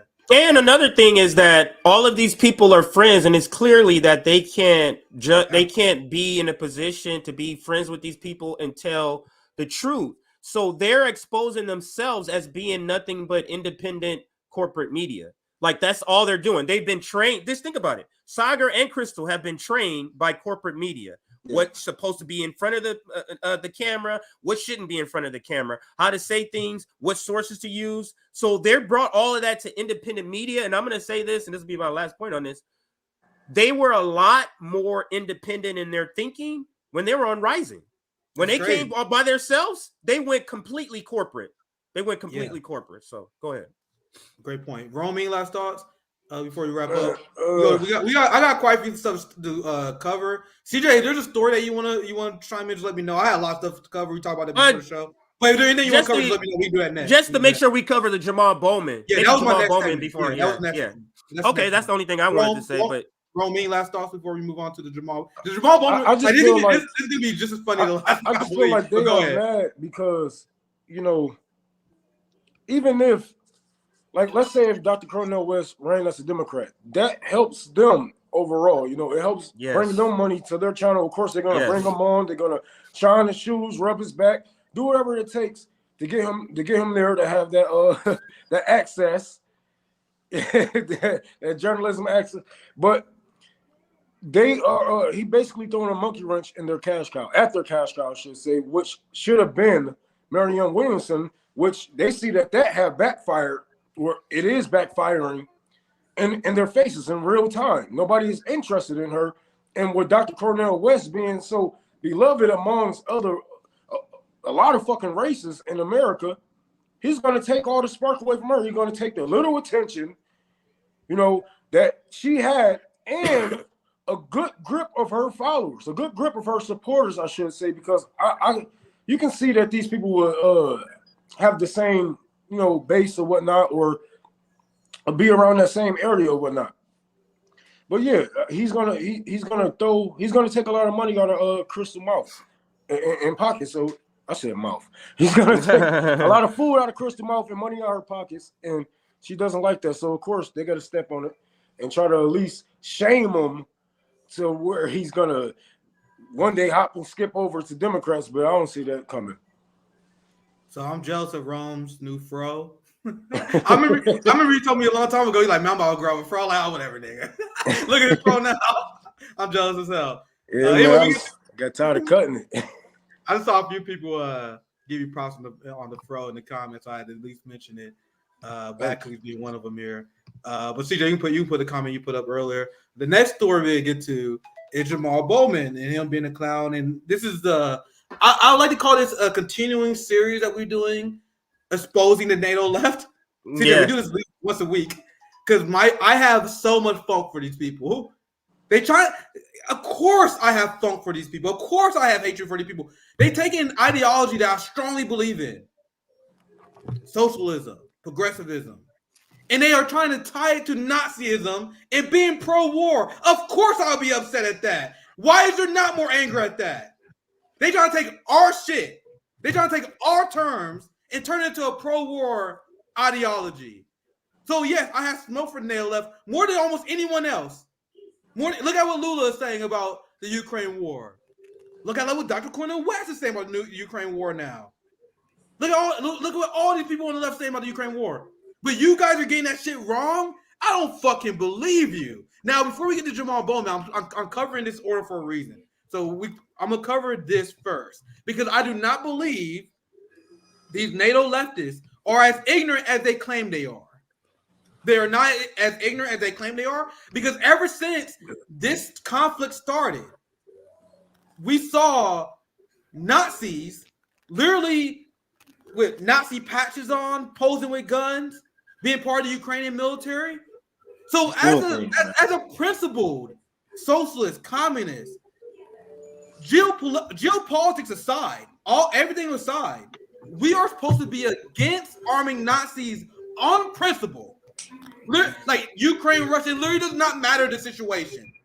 It literally does not matter who started the conflict. We talk about the Maidan coup and all this shit, but and we all understand that Russia will provoke. But I will go the next step. Even if Russia wasn't provoked, we do not ever, as leftists, communists, and socialists, even the people who historically defeated the Nazis, we never ever fund Nazis, ever. No matter what the fuck is going on. Even if Russia started that shit on their own, even if there was no Maidan coup, you can be neutral, but you never support arming Nazis. That's where I stand, because I know my goddamn history, and because I'm a black man who their ideology is direct opposition towards. They are direct into my life. The Azov Battalion and the neo-Nazis in Ukraine are neo-Nazis, but they're not, because they are Nazis who believe in one nation, one state, one people, and they are willing to engage in political violence to accomplish that. Nazism, right? So the point of them being Nazi was so obvious, even though people try to deny it. People try to deny it the best they can, but we kept catching these Nazis in 4K. Yeah, New York Times got Corey Media like, well, come on, man, there's no Nazis in Ukraine. You guys are there's only like 100 Nazis in Ukraine. So despite the narrative that there's only like 100, 1,000 Nazis in Ukraine, why do we keep catching the Nazis in pictures if there's only a few of them? What are the chances that we have so many pictures of these Nazis? You had Zelensky, who had a bodyguard who had Nazi that had swastika on it. So Zelensky, you the president, and you couldn't pick someone who's not a Nazi, but you guys tell me Nazism isn't a problem in Ukraine. You got streets named after Stefan Bandera, a holiday after Stefan Bandera, but progressives in the NATO left is like, come on, you guys are repeating Putin talking points about Nazis in Ukraine. And I promise you that what Jamaal Bowman thinks. Once again, these things are connected, believe it or not. Like we can go back to the laws that we had took away. That way we won't get caught breaking them. Like one of them was us not funding Nazis. When we pulled back on that law, they was getting ready to throw a coup in Ukraine at the time. So, like you said, it's all connected. And like, one thing we gotta, as leftists and whatnot, or communists, one thing that we really got to get out of our vocabulary and whatnot is invasion. The invasion of Ukraine. There was no invasion. There was no. These people were called upon for many months and were ignored. People died. Thousands of people died. This is a reaction to people's actions, to them shelling and bombing those kids and those playgrounds and those schools and those hospitals. There was no invasion, but we have to make it look as bad as possible, right? Just like we have to sell. We was gonna bomb Florida to sell a war on Cuba. I'm pretty sure they would make it look as bad as possible to make you guys not only sell this war, but take up for Nazis. Because I have seen people say, yes, there are only a small handful of Nazis that we are funding. There's only like 2% of Nazis that we're funding. Like, no, you're funding Nazis. And you're not about to sit here and tell me, as a black man in America, where, there are a majority whites and a good group of y'all are fucking Nazis or straight up white, right-wing, white supremacists, that there isn't another problem like that in another European country? Really? Where there's almost no fucking other colored people there? You telling me there's no white supremacy problems out there? No, I'm not that dumb. I ain't finished school, but I ain't that fucking dumb. I usually don't pay attention to many troll comments, but I'm only addressing this for educational reasons. Hitler banned workers from organizing, right? Does that sound like a socialist to you? Does that sound like a socialist? No, I've heard this a million times. This is for people who don't know socialism, like the AOC and them. They'll be like, "Oh yeah, you won, you beat me with that comment." You get what I'm saying? Like if you don't really know, but when you see it, it's like they banned socialists, attacked communists, and was openly hostile to left beliefs. But right-wingers believe that Hitler was a socialist. The dumbest motherfucking people. Jameson, the dumbest motherfucker in the comments. And I usually don't address it, but I'm only telling this you guys for education reasons. If you ever hear dumbass people say this, Hitler banned workers from organizing. He went after socialists and communists. What kind of socialist does that?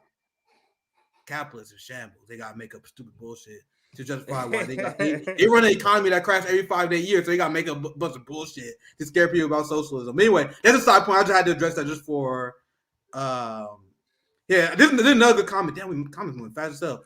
This is a good comment to write that little mini segment up. And I only address it for educational purposes, right? So violence, that pro tip. For people who don't know how to address that, for people who stumble when they hear people say Hitler socialist, I want you guys to know how to handle that. Like, you literally laugh at them in the face.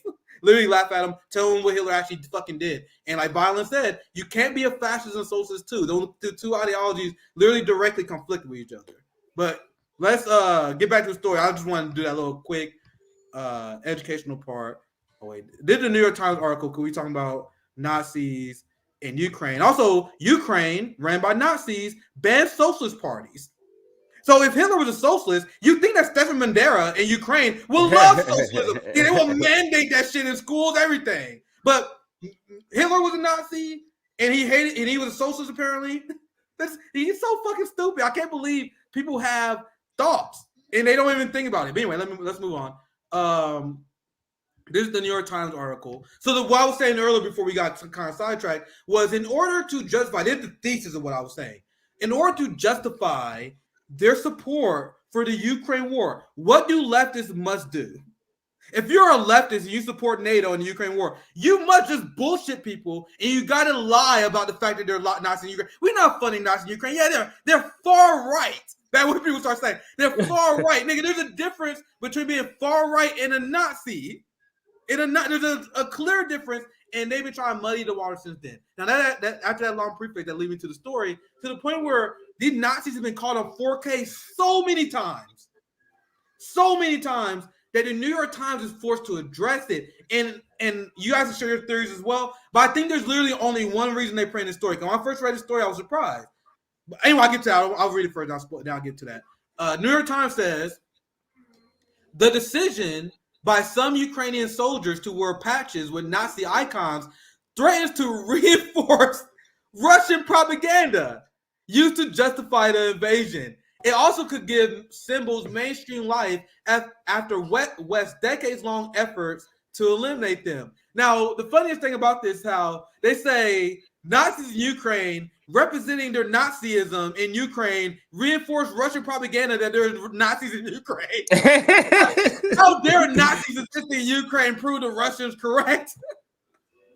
So when you see this story actually backs up and exposes the NATO left in a way, because it exposes that there actually are Nazis in Ukraine. So why do they print this? And you guys can chime in on this as well. But I think they print this because they're trying to tell the Ukrainians to chill the fuck out. Yeah.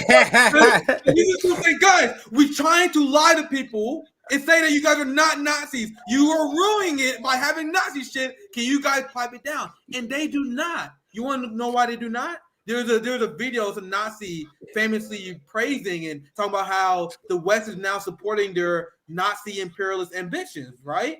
So if you're a Nazi and you truly believe in that shit, like imagine Rome, some motherfucker was like, "Hey Rome, I know you like this communism shit, but hey, drop the flag, drop the love." What would you say? What would you say? What would you say if I was like, Rome, I know we start RBN, but we trying to legitimize ourselves. I can't have you do Nazi shit. What would you say to me, Rome, if I tell you? I mean, communist shit. And what would you say to me, Rome? Like, what the hell? No, I'll be louder. Then you would cut me out on the timeline, and I would get raged out, and I would deserve it. Now, and that's the reaction Ukrainian Nazis had. Nigga, they are real Nazis. They believe that shit, son.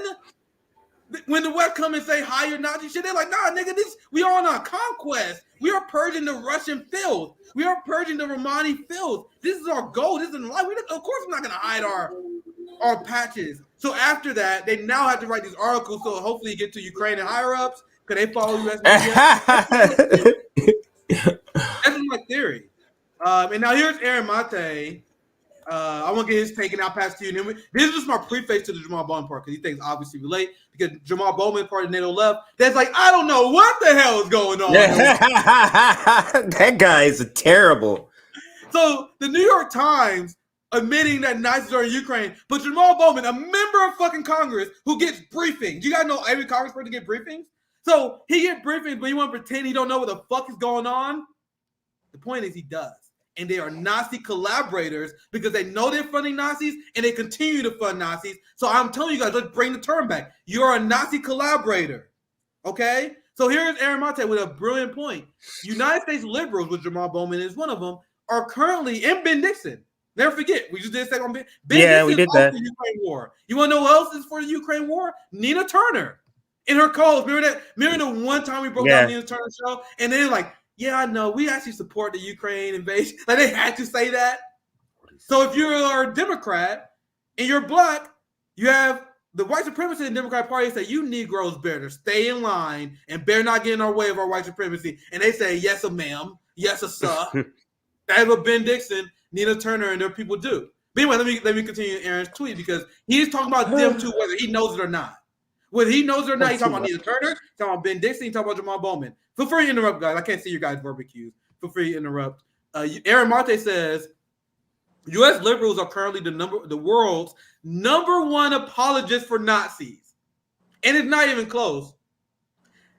He said the U.S. liberal is the number one apologist for Nazis, and that includes the guy we're about to show up next. He also says, and this is actually a great point that I didn't notice until I read his tweet. Here, the New York Times grudgingly acknowledges that Ukraine Nazi problem, but it's not a problem because they're Nazis.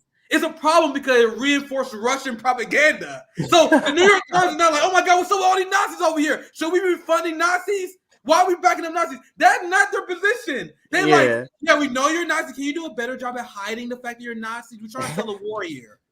And if you reinforce, if in the definition of, or what, there's a phrase when you say reinforcing propaganda, that means the truth. That's all that is. Reinforcing propaganda means truth. So these symbols are reinforcing the propaganda supposedly that Russia's putting out there. That it's just truth. That's all it is. I love that that NAFO dog. That NAFO dog is hilarious to me.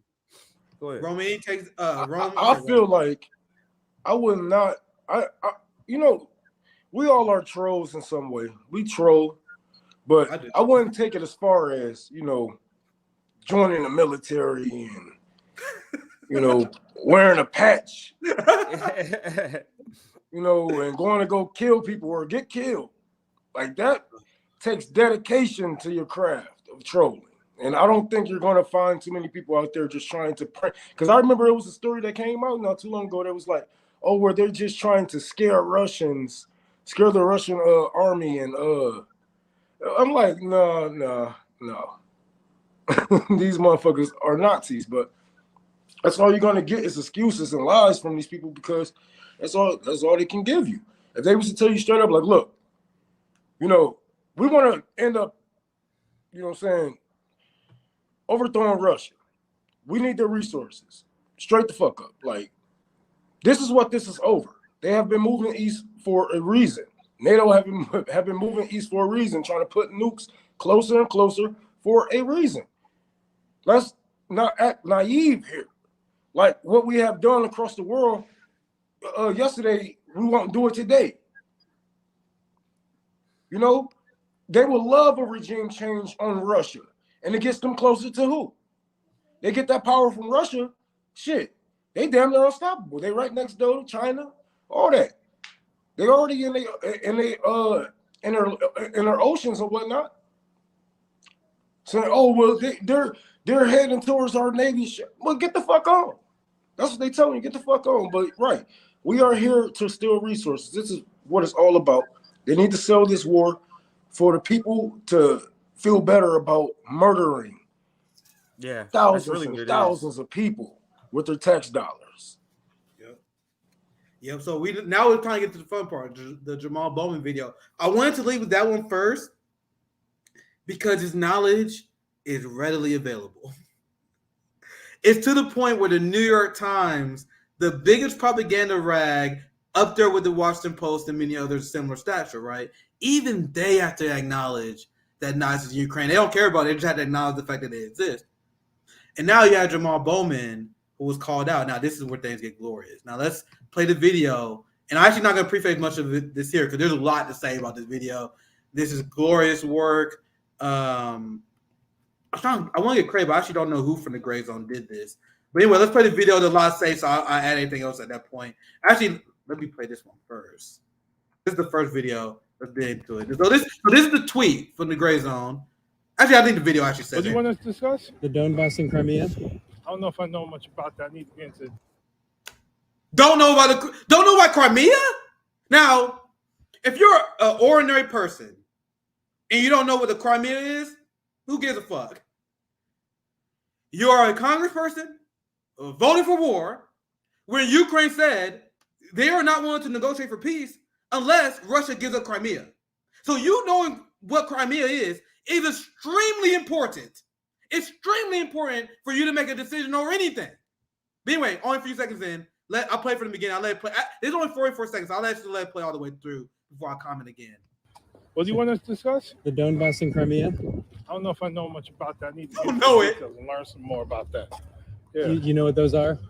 No. Tell me. What? Educate me. Well, let me ask you this. What's your opinion on the war for Ukraine? Do you support U.S. aid to the war in Ukraine? Yes. Why do you support that? Because Putin's a madman, and we got to stop him. But I'm anti-war in general.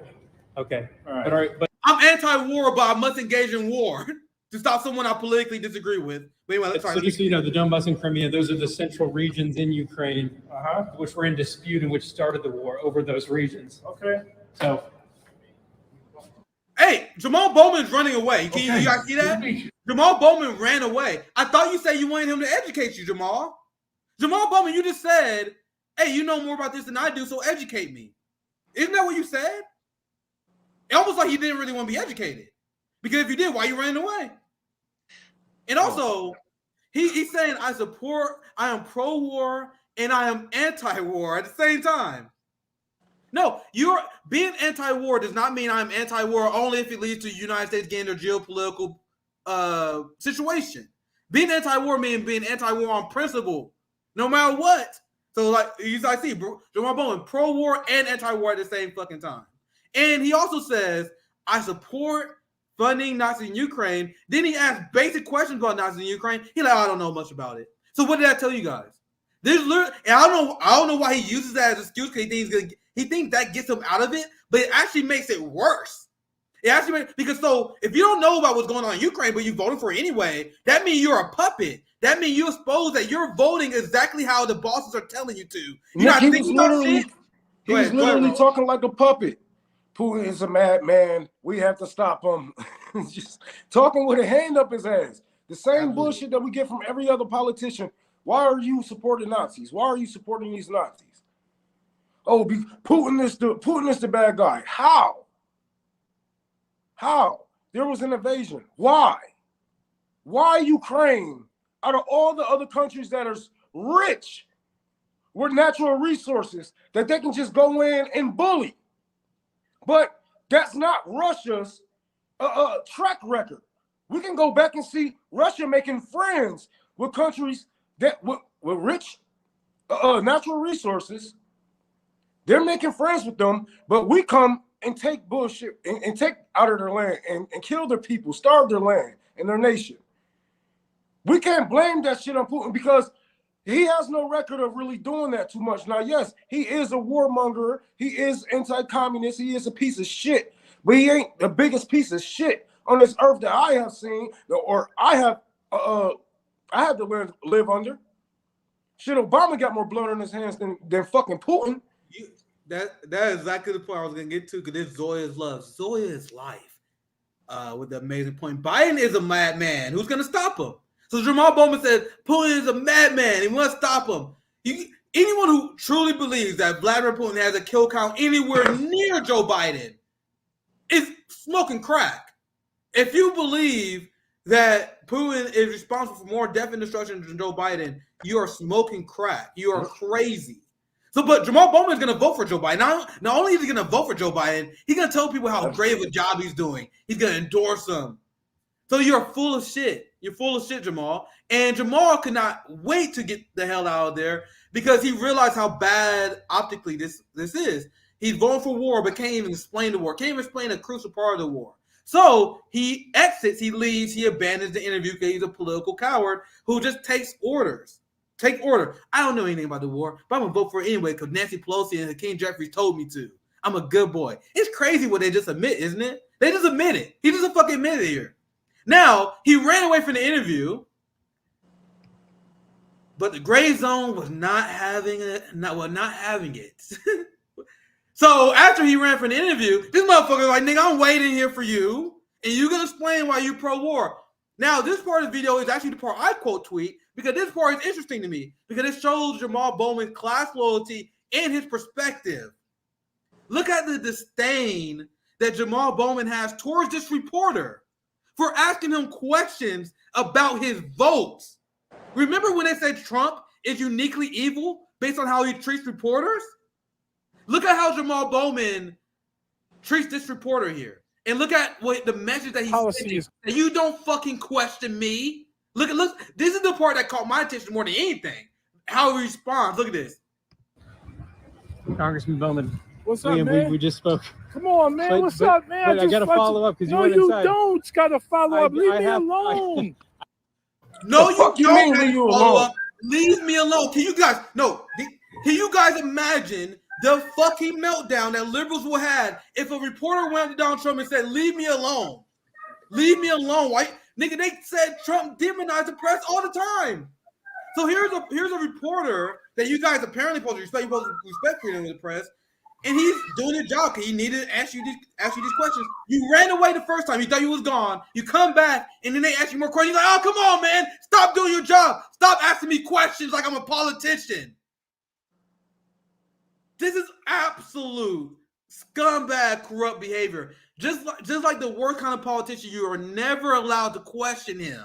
You're not allowed to question him about his votes. And if you do, you're being rude. Now, I'm going to continue to play the video. The reporter doesn't fall for that. But Jamaal Bowman is engaging in tactics that are meant to intimidate and to silent dissent. But luckily, people at the gray zone are smart enough not to fall for that. So I'm going to play the beginning part again. Feel free to chime in anytime you guys want, guys.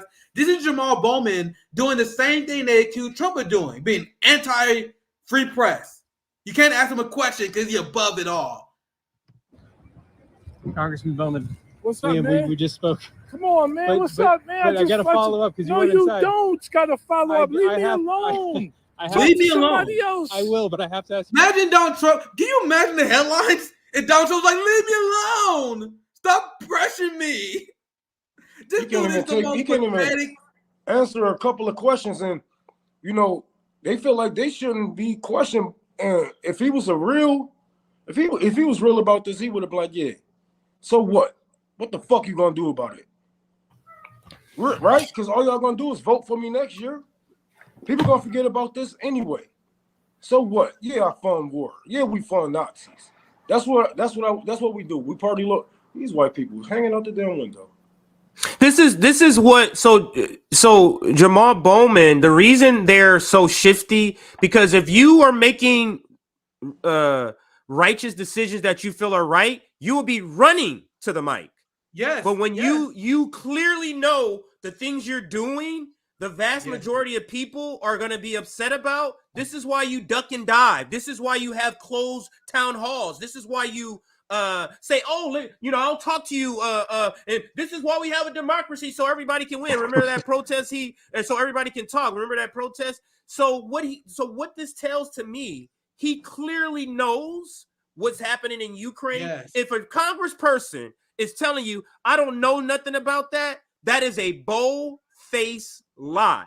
That is them saying, I know something about it, but it's an issue that I do not want to talk about, so I need to pretend I don't have any knowledge. And that's what he's doing. It's pretty despicable how he's picked up on these, because that's a tactic that usually takes you like 10 years to get as a politician. Yeah. He's gotten it in 2.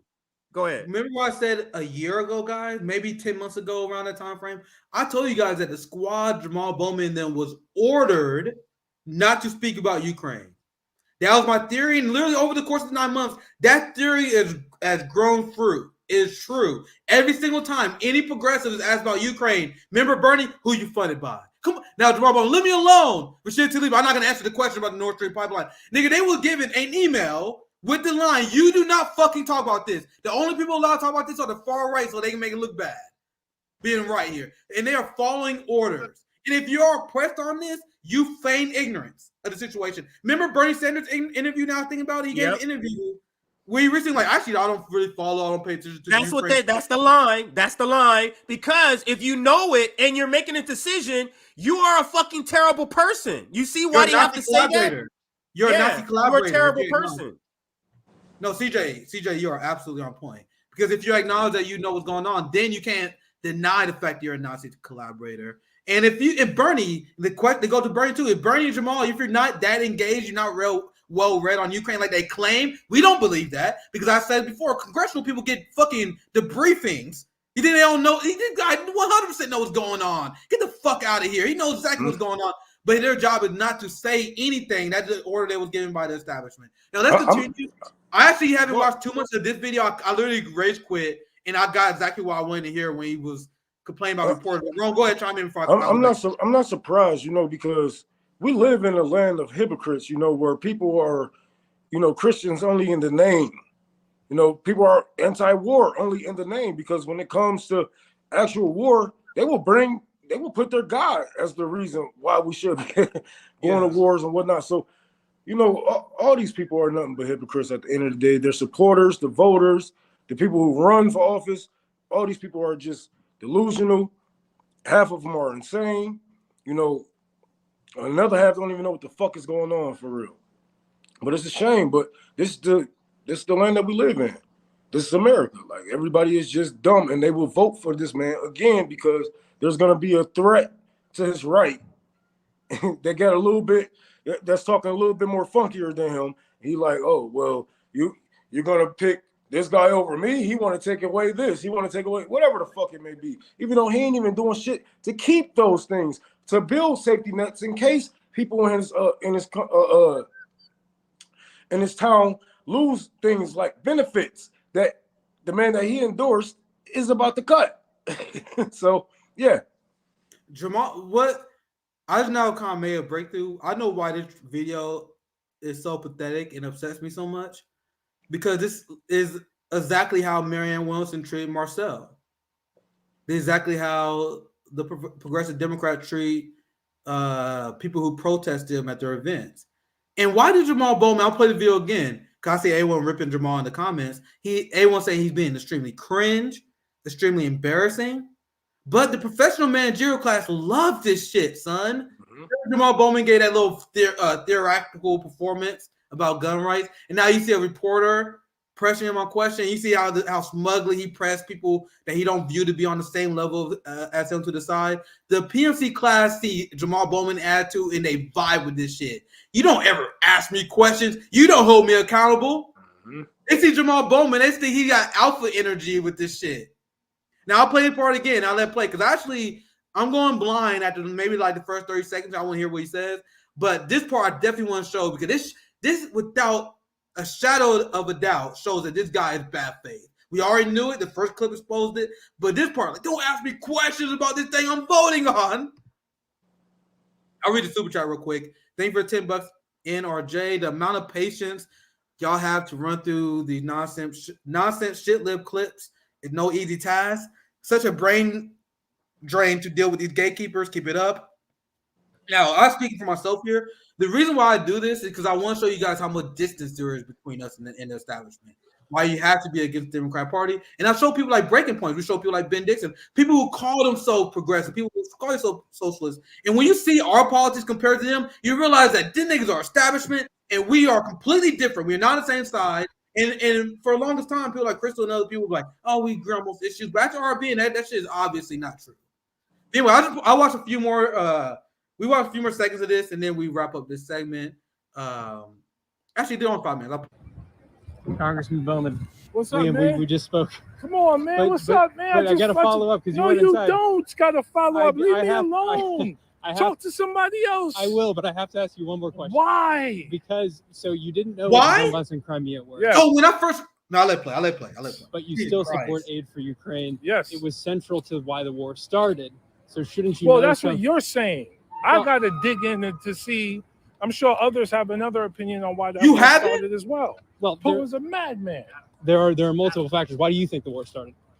Come on, man. Why you got just fluent? Hey, y'all. How y'all doing?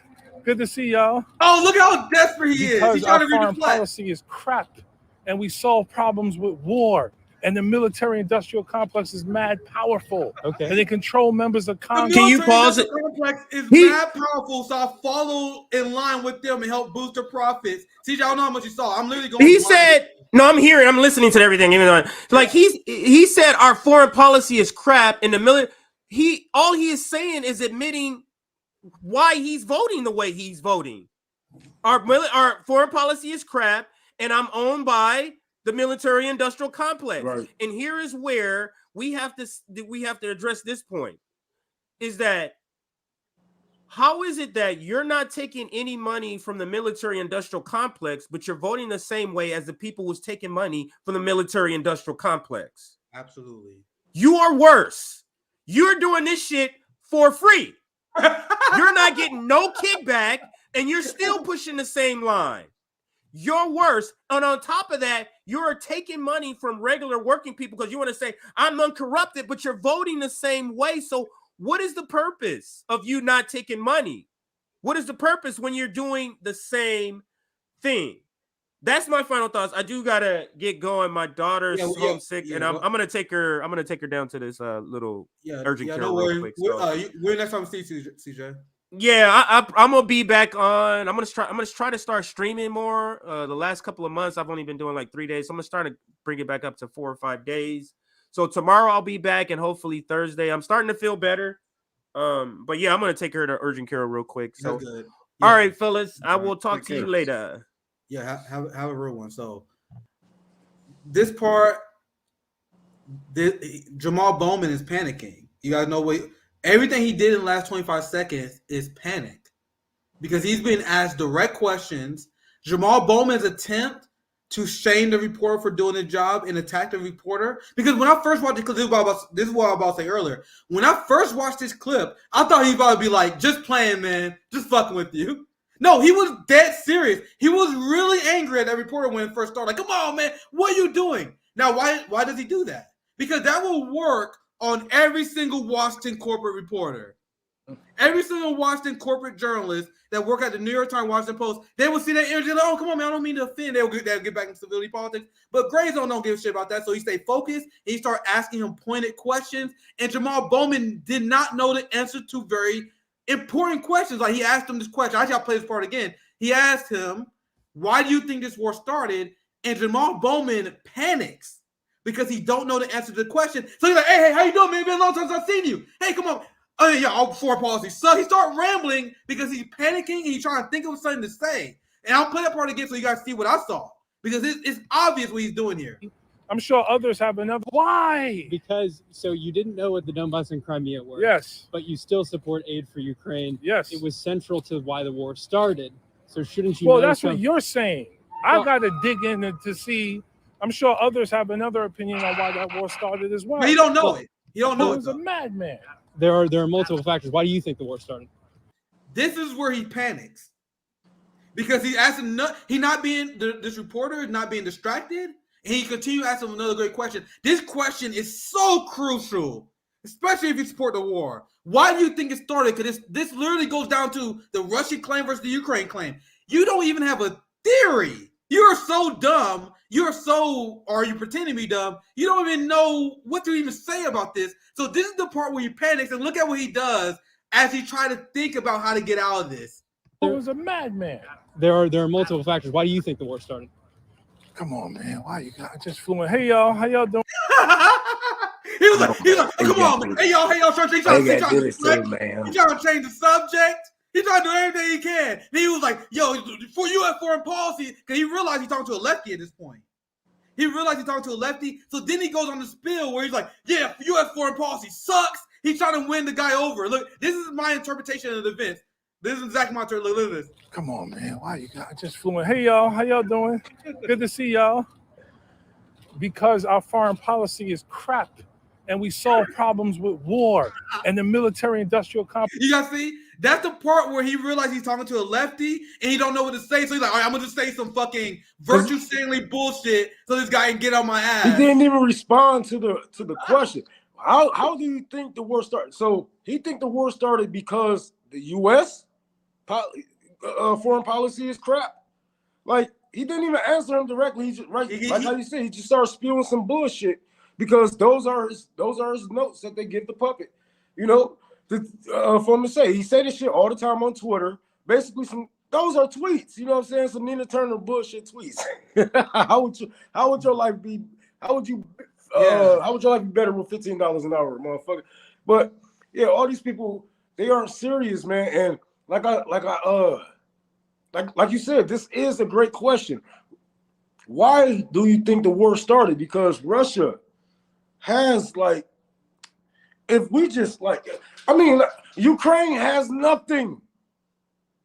Ukraine has damn near nothing that Russia would need as far as resources or people, labor. What the fuck? Something had to be going on, and as we can see, with the West collectively funding Ukraine collectively, I like how a lot of people like to say, well, Russia has been fighting Ukraine for a year. Russia has been fighting Ukraine. Russia been fighting NATO in the West as a collective for a year. That's why it's taking so fucking long. But why are they there? Because the ethnic Russians was getting murdered. It was getting killed. It was getting shielded.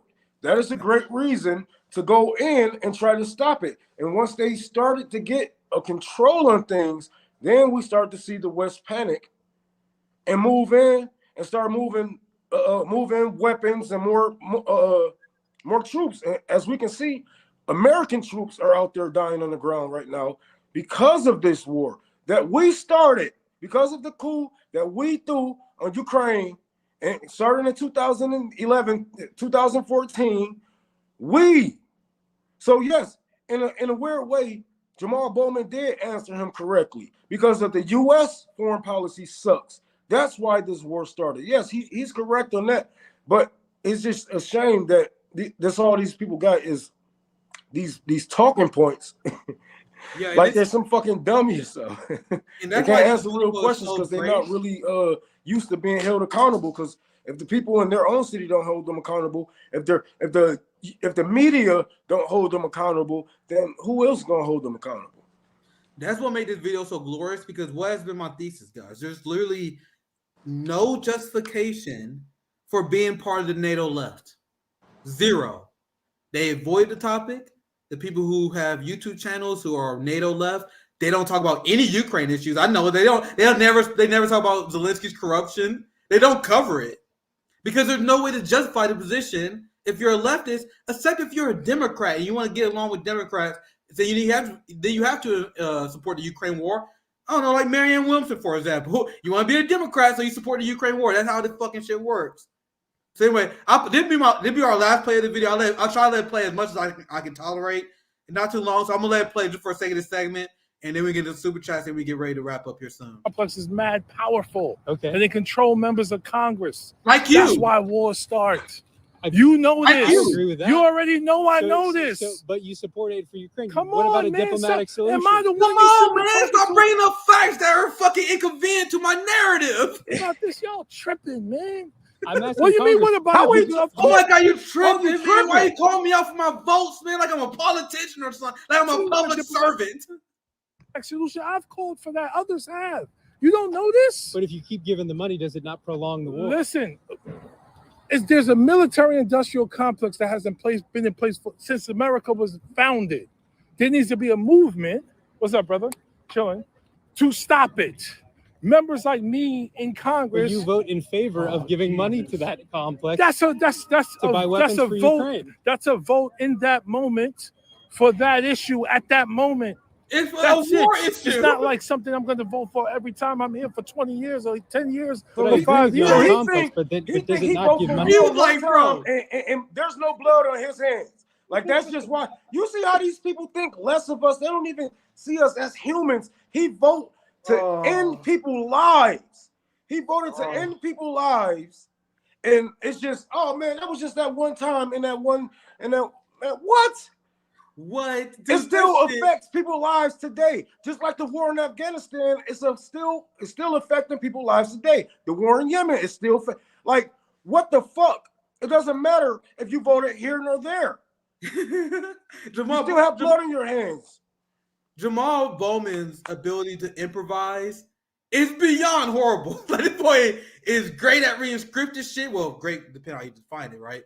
But when he had to improvise, you see, this guy has nothing in the toolbox. He cannot improvise at all, just like AOC can't improvise. He said, yeah, I voted for war this one time, but not like I'm going to vote for war forever.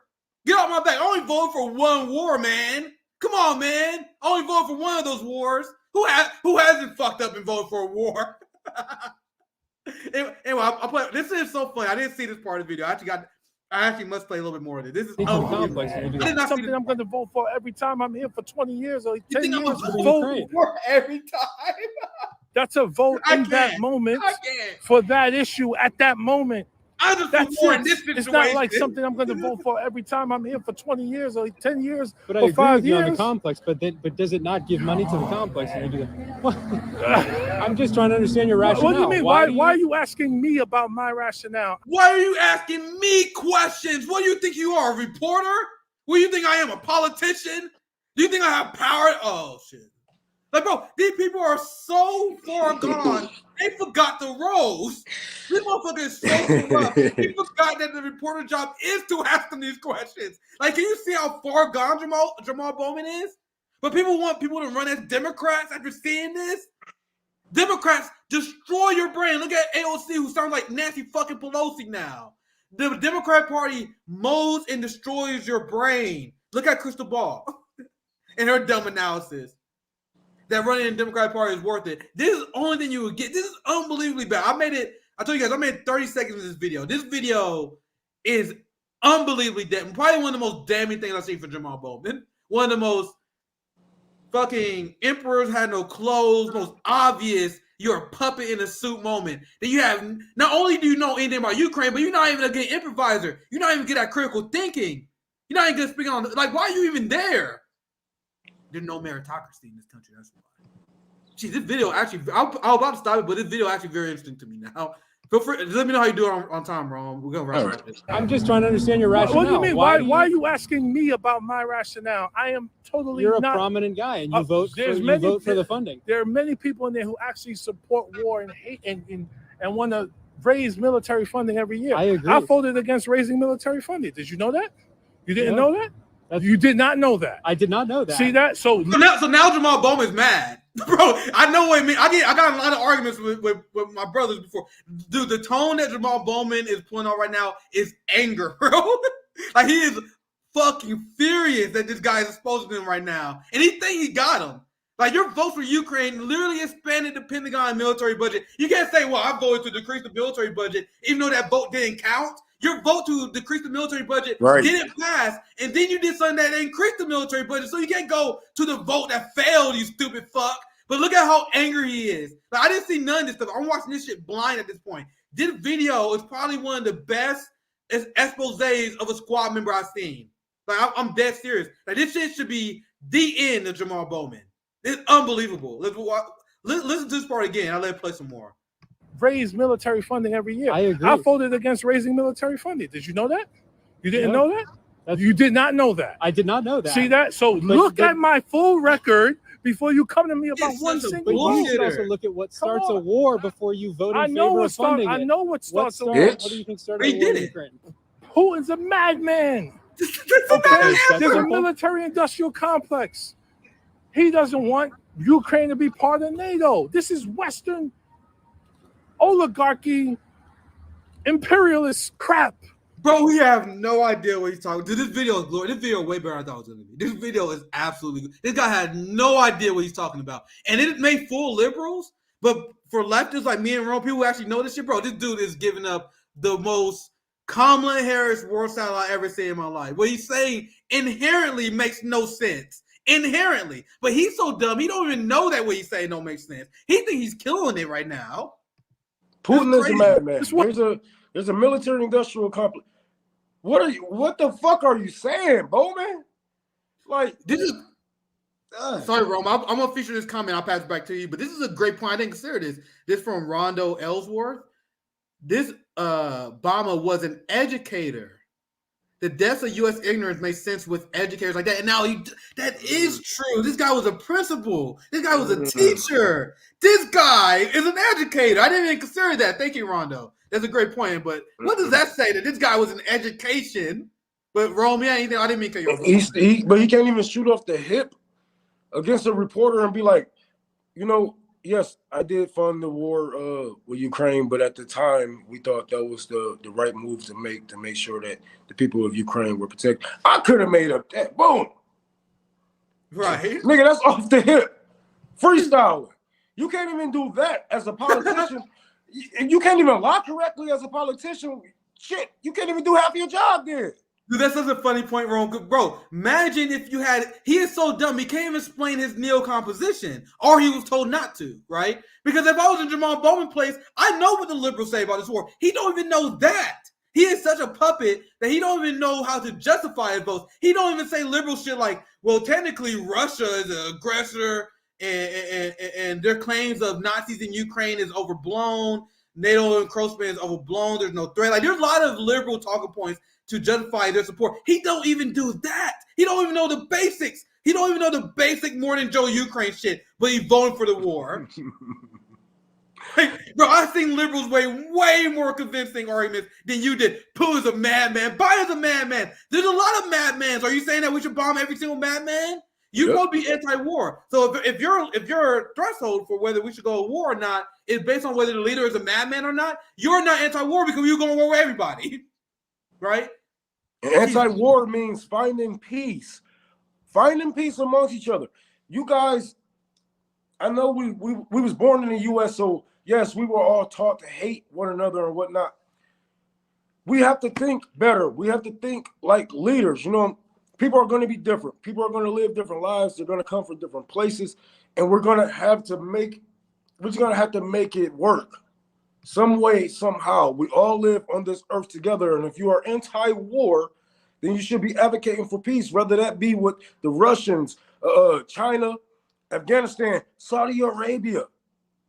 Because people thought shit like this was impossible, that, the world only speaks in bombs and wars, but a lot of countries have been proving this wrong. This is propaganda fed to you by the U.S., because we see that China have help bring us peace in the Middle East, helping us build infrastructure across nations.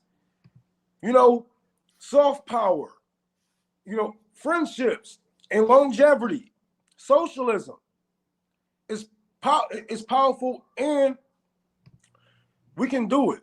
But the U.S. propaganda is just so thick, man. That Americans are dumb. I'm sorry. That's it. I didn't mean to take the video down, but I'll put this. This is how we'll write the stream up, because you guys saw the position of Jamaal Bowman and the Progressive Squad. We've seen the position of Nina Turner and her black co-host. And if you guys haven't seen, we did a video breakdown a long time ago where Nina Turner and her black co-host was forced to say that they support the Ukraine war. All these black brothers and sisters who are Democrats who support this war, including the entire Black Congressional Caucus. My congressperson, Emmanuel Cleaver, never holds town halls. The second that motherfucker holds a town hall, I'm going to be there, Jose Vega style, calling this motherfucker out for funding Nazis in Ukraine. Because the entire Black Congressional Caucus does. And they ain't trying to gaslight us that black people are supposed to be in support of war, which are revolutionary leaders, and our black leaders like MLK, Malcolm X, and many others like Fred Hampton spoke out against war. So you guys are gaslighting us again regarding our anti-imperialist, anti-war black heritage. And not only that, you're trying to gaslight us into supporting Nazis. Okay? So this is why, unlike Marianne Williamson, unlike RFK because he ran as a Democrat, Cornel West is a threat because he's running as an independent calling out this war. Now, I'm pleasantly surprised at this take, because I heard Cornel West speak about Ukraine before, and I was like, oh man, I don't know about that, man. I don't know about that one. But clearly, Dr. Cornel West learned from Chris Hedges, who wrote an article, and he was a good friend of Dr. Cornel West. It seemed like Dr. Cornel West is one of those people who learns. He had a lot of bad takes, but he learns and he develops, right? So this is an article. This kind of highlights where he stands on NATO, because what this is all about. That way everyone is asking. He calls for the disbandment of NATO. Now can you imagine Jamaal Bowman saying this? Like, this is someone who actually knows what the fuck they're talking about, right? He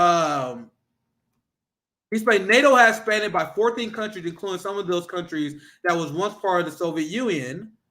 Let's see, I'm trying to find the quote.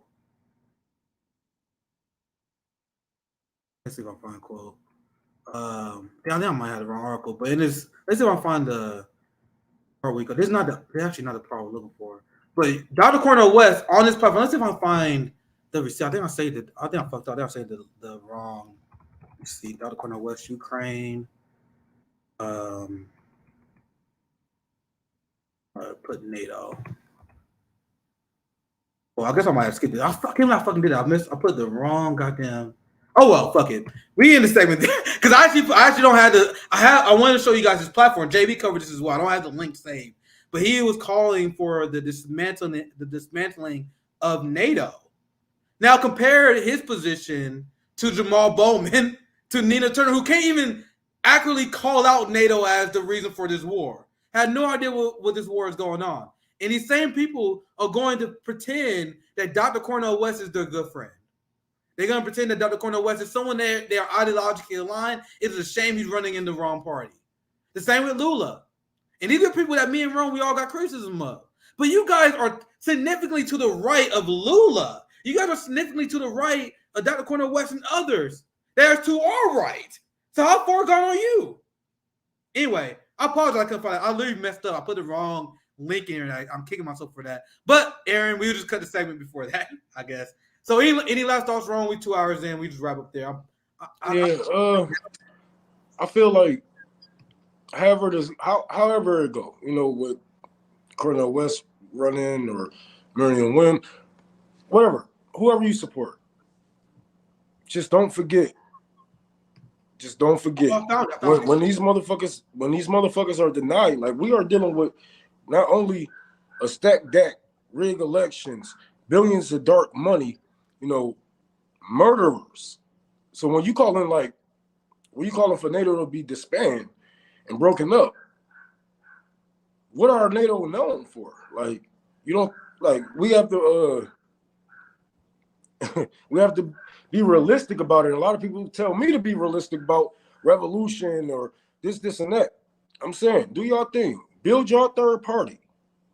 But when that don't work, y'all better hit the fucking streets again. I don't want to hear all that bullshit or that burnout like all y'all did with Bernie Sanders when he seemed that he couldn't win, or he showed you that he couldn't win, and the DNC told y'all that they picked the nominee. So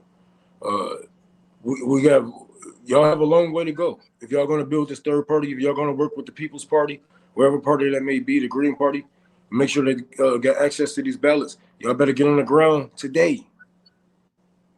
Yesterday. As soon as he announced it, if y'all going to vote for Dr. Cornel West, y'all should have been on the ground yesterday. Yeah, straight absolutely. The fuck up. Because he's going to need all the fucking help he can get. Because if y'all building this shit from the ground up, you better hurry up and make sure that it has a strong foundation, because without a strong foundation, I'm sorry, not to take any shots at the Green Party, but without a strong foundation, it will collapse from the top bottom. So be careful. So my bad. I found a part I don't know why I couldn't find it earlier, but this is the part I wanted to read, and I'll tweet about this as well. And it also highlights, I believe Chris Hedges was like, "Hey, motherfucker." Hey, motherfucker, you get this shit right. Also, there are a lot of criticisms of the People's Party that I agree with, but the People's Party got the Ukraine war right as well. So I think they also had influence on Dr. Cornel West. I'm going to read this part here. On his campaign website, one of West's campaign policies titled "End the Wars" advocates disbanding the North Atlantic Treaty Organization military alliance and stopping all foreign aid, bringing troops home. That's Marianne Williamson not saying this shit. You're not getting progressives saying this shit. And correct me if I'm wrong, Chad, or anyone. I haven't heard RFK call for the abandonment of NATO. They both sides in the war. RFK is both sides in Palestinians and Israelis, and she's doing the same thing with imperialism across the world. I've seen so many tweets. This woman somebody saying you can't have what they said. You can't have peace in U.S. imperialism or some shit like that. You can't be anti-war, something like that. And she's like, yes, you can. We can be a force for good. A force for good. The U.S., the country that's been at war most of its life. Like that, I don't know. But yeah, they out there both sides and things. But yeah, there's a lot of things that people are going to agree with. Like me, I wouldn't vote. No, I wouldn't be advocating. I wouldn't, endorse anybody. But if this is what you guys going to do, I'm telling you, you see how candidates that even, that had everything that they needed to get on that debate stage was still denied with a third party. We have had people on that was denied the right to speak, denied the right to debate. So if you're going to build this third party, you have to make sure that y'all have everything that you need. You got to be militant. You got to be smart. You got to be on this. You got to be on that. You got to protect the man. You got to do whatever it needs to be, whatever needs to be done to make sure that what y'all like to say, our our ideas get on the debate stage, even though majority of the country already agree with us. So, but whatever, just get on the ground and make sure that y'all voices are heard. If this is what y'all want, make sure that y'all get the access to these ballots and try to scare these people. Try to scare the establishment as much as you can. But when you fail, get back on the ground. I'm gonna say it again because you're gonna fail. You're gonna fail, and you got to get back on the ground. Try again. Build it back up. Try again, because they have trillions of dollars, millions of people against us. The media, whatever, you know where I'm getting. So yes, you're going to fail.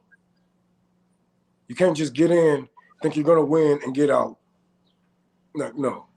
If you're in it to fight, you got to be in it to win it. So you get knocked down, keep on going. It's going to be a long ride, especially building a third party in America. And I don't see that that third party being militant, I should see, or being protected by anybody that's militant. They don't have any sanctions of people that, or a secret service that's going to protect their people, I should say. But all right, that's all. Yeah, we get some super chats. That's our main coverage of the day. I want to say this announcement to the end. So we did our stream yesterday. We did our breakdown today. Dr. Cornel West will be joining us sometime next week. His wife reached out to me because they saw our live stream yesterday. We did where we were critiquing the strategy. We said nice things. We said we had critiques because we don't stand in with nobody. You guys know I'm very open about the fact that he liked my Substack. We talked on the phone a few times. Had him on my show. I'm friends with his wife. That's how she contacted me. But I don't let that shit affect my judgment in general at all.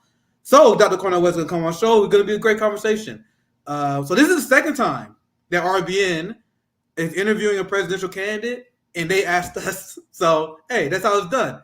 We get politicians that want to come on our platform and explain themselves to us, and that's how it's done. That's the exact opposite of active journalism, instead of the Marianne Williamson people who suck up to her lie, get bad analysis, in hope that she come on your show. So Dr. Cornel West will be on her next week. Dr. Cornel West will be on Saturday, on Thursday. So it's good that West is listening to us. And West had some very horrible takes. There's a bad Reagan take from 2011 that's going around. So you posted that as well. We played the Sister Soldier clip from the 90s. Remember how moderate that Dr. Cornel West sounded in the 90s? You saw that Ronald Reagan quote in 2011. And this is my opinion. I may be naive. My bias may be getting ahead of me here. And that's why I have my brother Rome and CJ to keep me honest. But Dr. Cornel West seems like one of those people who learns. You know what I mean? He seems like one of the people that he grew up in academia. And remember, I told you guys, your brain will be shattered going through American education because essentially propaganda. Like if you're an educated person, that means you're just good at memorizing American propaganda. So despite going through Harvard, going through all these liberal institutions, he went from the guy we saw in the Sister Soldier video in the 90s, trying to get Sister Soldier to calm down, to the guy he is now. So to me, I may be a naive, and if I feel I'm open to pushback, but I feel like Dr. Cornel West is the kind of guy who legitimately learned from his mistakes. If he's wrong, I'll say he legitimately changes it. Remember, he's endorsed Obama. He endorsed Obama the first time. Then he saw how awful Obama was, and then turned against him. You know what I mean? So you can criticize him for not being right the first time, but I do think it's a good character trait for someone who able to change their mind and evolve. So that's my last thought on that. Romy, last thought before we wrap up. Actually, super chats. And then last thought before we. I just feel like, I don't feel like you're being naive or whatever. I feel like a lot of people, give him the benefit of the doubt, and that's and rightfully so. We all grow, we all change, no matter what your age is. I'm just more tough on people because I feel like I'm not mad at it. I'm not mad at it at all. With the education that was held back from me, I'm a high school dropout. I didn't learn too much in my school as is, and to know, the U.S. history and to have the knowledge that I have now, and for these people that have the privilege, like Dr. Cornel West, he has grown up, I'm pretty sure, rich compared to us, had it good compared to our lives. For him to have all that privilege and access to the same knowledge and, still be moderate and conservative in any timeline, especially as a black man, I will be more harsh on you. I feel like that's only right, because I had to fight for the education that I had. I had to go to jail for the education that I have now. I had to go on the streets and learn and get my ass beat for this education that they were just given. And I don't feel like it's fair to give a lot of people the benefit of the doubt if they, if they ain't take advantage of those same privileges, or if they haven't learned that these people are actually evil and not a force for good. I'm gonna get into some the last super chats and I'll get us out of here. Thank you for the solidarity super sticker. Lisa for the 999. Thank you for the 499 deconstructing topics. The Bowman guy reps certain part of my borough. The BX. Perfect example of what Malcolm X warned us about black leaders. Exactly. Jamaal Bowman is exactly who Malcolm X warned about. He's exactly who Fred Hampton warned about. Yeah. Fred Hampton, and his quote is so on the money on Jamaal Bowman. Jamaal Bowman said, but Fred Hampton said, without education, you're going to have Negro capitalists and you're going to have Negro imperialists. We're going to become so dumb, you're going to have niggas fighting against the machine that oppresses us. And that is what Jamaal Bowman is doing. And that is literally out of ignorance at best. That's just at best. He don't know what the fuck's going on. We don't know what the fuck's going on. Ignorance breeds a way for you to be manipulated and taken control of. That's why we stress that the working class be smarter, know how to move. We can't allow liberals in the establishment to trick us to be dumbasses. I think that's what they want us to be. I ran about many times, so I'll spare you guys. But in my lifetime, literally in my lifetime, I've seen a coordinated effort to dumb down Americans. It's a scourge of anti-intellectualism. So I spare you guys the rant because I went on it quite a few times, but it's obvious. That's what they want. They want people to be dumb. They want people to just focus on reality TV, watch your sports. Don't look shit up. Listen to what the newsman said and where they say it's true. That's culture that I rejected a long time ago, obviously, right? But come on, man. Why you gotta do Bowman like that, man? Come on, man. hey, y'all. Hey. Now I appreciate the generous. I appreciate the generous $50 in RG, and this is a great comment to piggyback on what I was saying about Hitler and socialism as well. The only socialism Hitler ever preached was a state that worked in the interest of the bourgeoisie class, not the proletariat. The term was purposely added as subterfuge to gain support of German workers, so DAP to NSDAP with no Marxist socialist ideology. Thank you, NRJ. You explained it way better, way more concise than I did, right? But this is a great explanation. Great explanation. Way more. I think it's better said than I did. These people just pointing at anything because they have to make us look like the bad guys. They have to make socialists look like the bad guys, communists look like the bad guys. Because if we don't, if we're not the bad guys, who is? Who are the bad guys? And they know that they are taking up for Nazis. They know what the hell that they are doing. I don't think for 1 second these Americans are that dumb, or at least the people that's into politics are that dumb that they don't know that they are you know what I'm saying, not supporting fucking white supremacy or white supremacists. Straight the fuck up. And to sit here and blame, oh, what, Hitler was a socialist.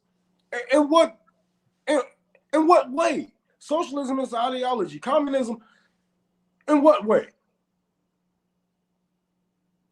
Well said. Now, you what gotta I said, point at us to make. Hey, look at them. Why y'all over there killing the shit out of whatever fucking African country? yeah.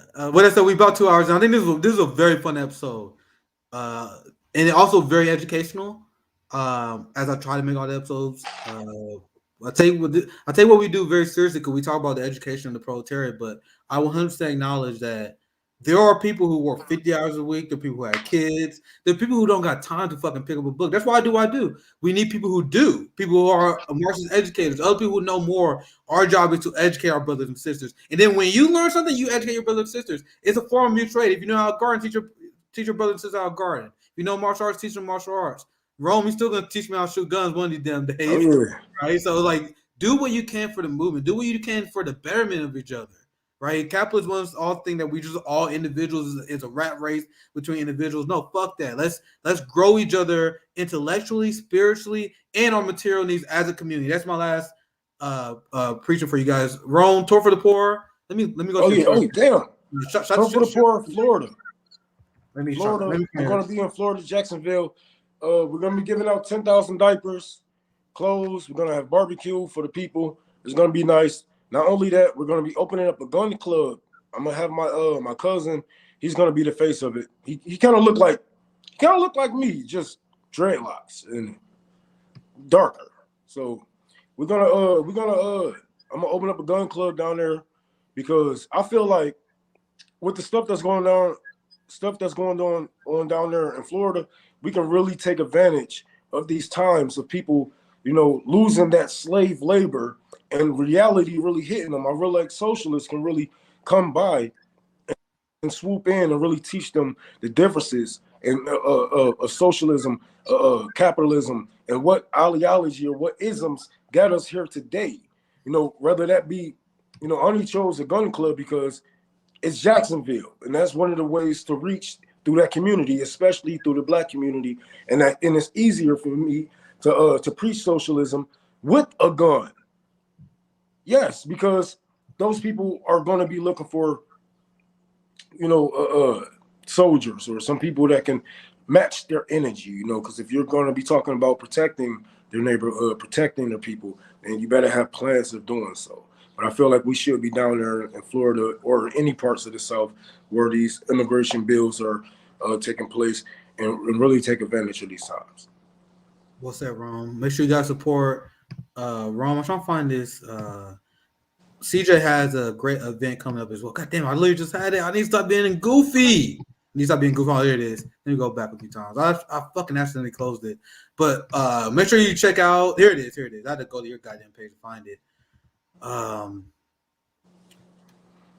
The Long Beach. Make sure here's the Venmo. Mutual Aid forever mutual aid. For the Skid Row. For some reason not letting me share my screen. Oh well, it's glitching like a motherfucker right now. Anyway, I'll see you guys Nick at night this week. CJ got some announcements as well. Has some guest announcements coming up soon. So much love and appreciation for you guys. I'll see you guys later. Have a good one.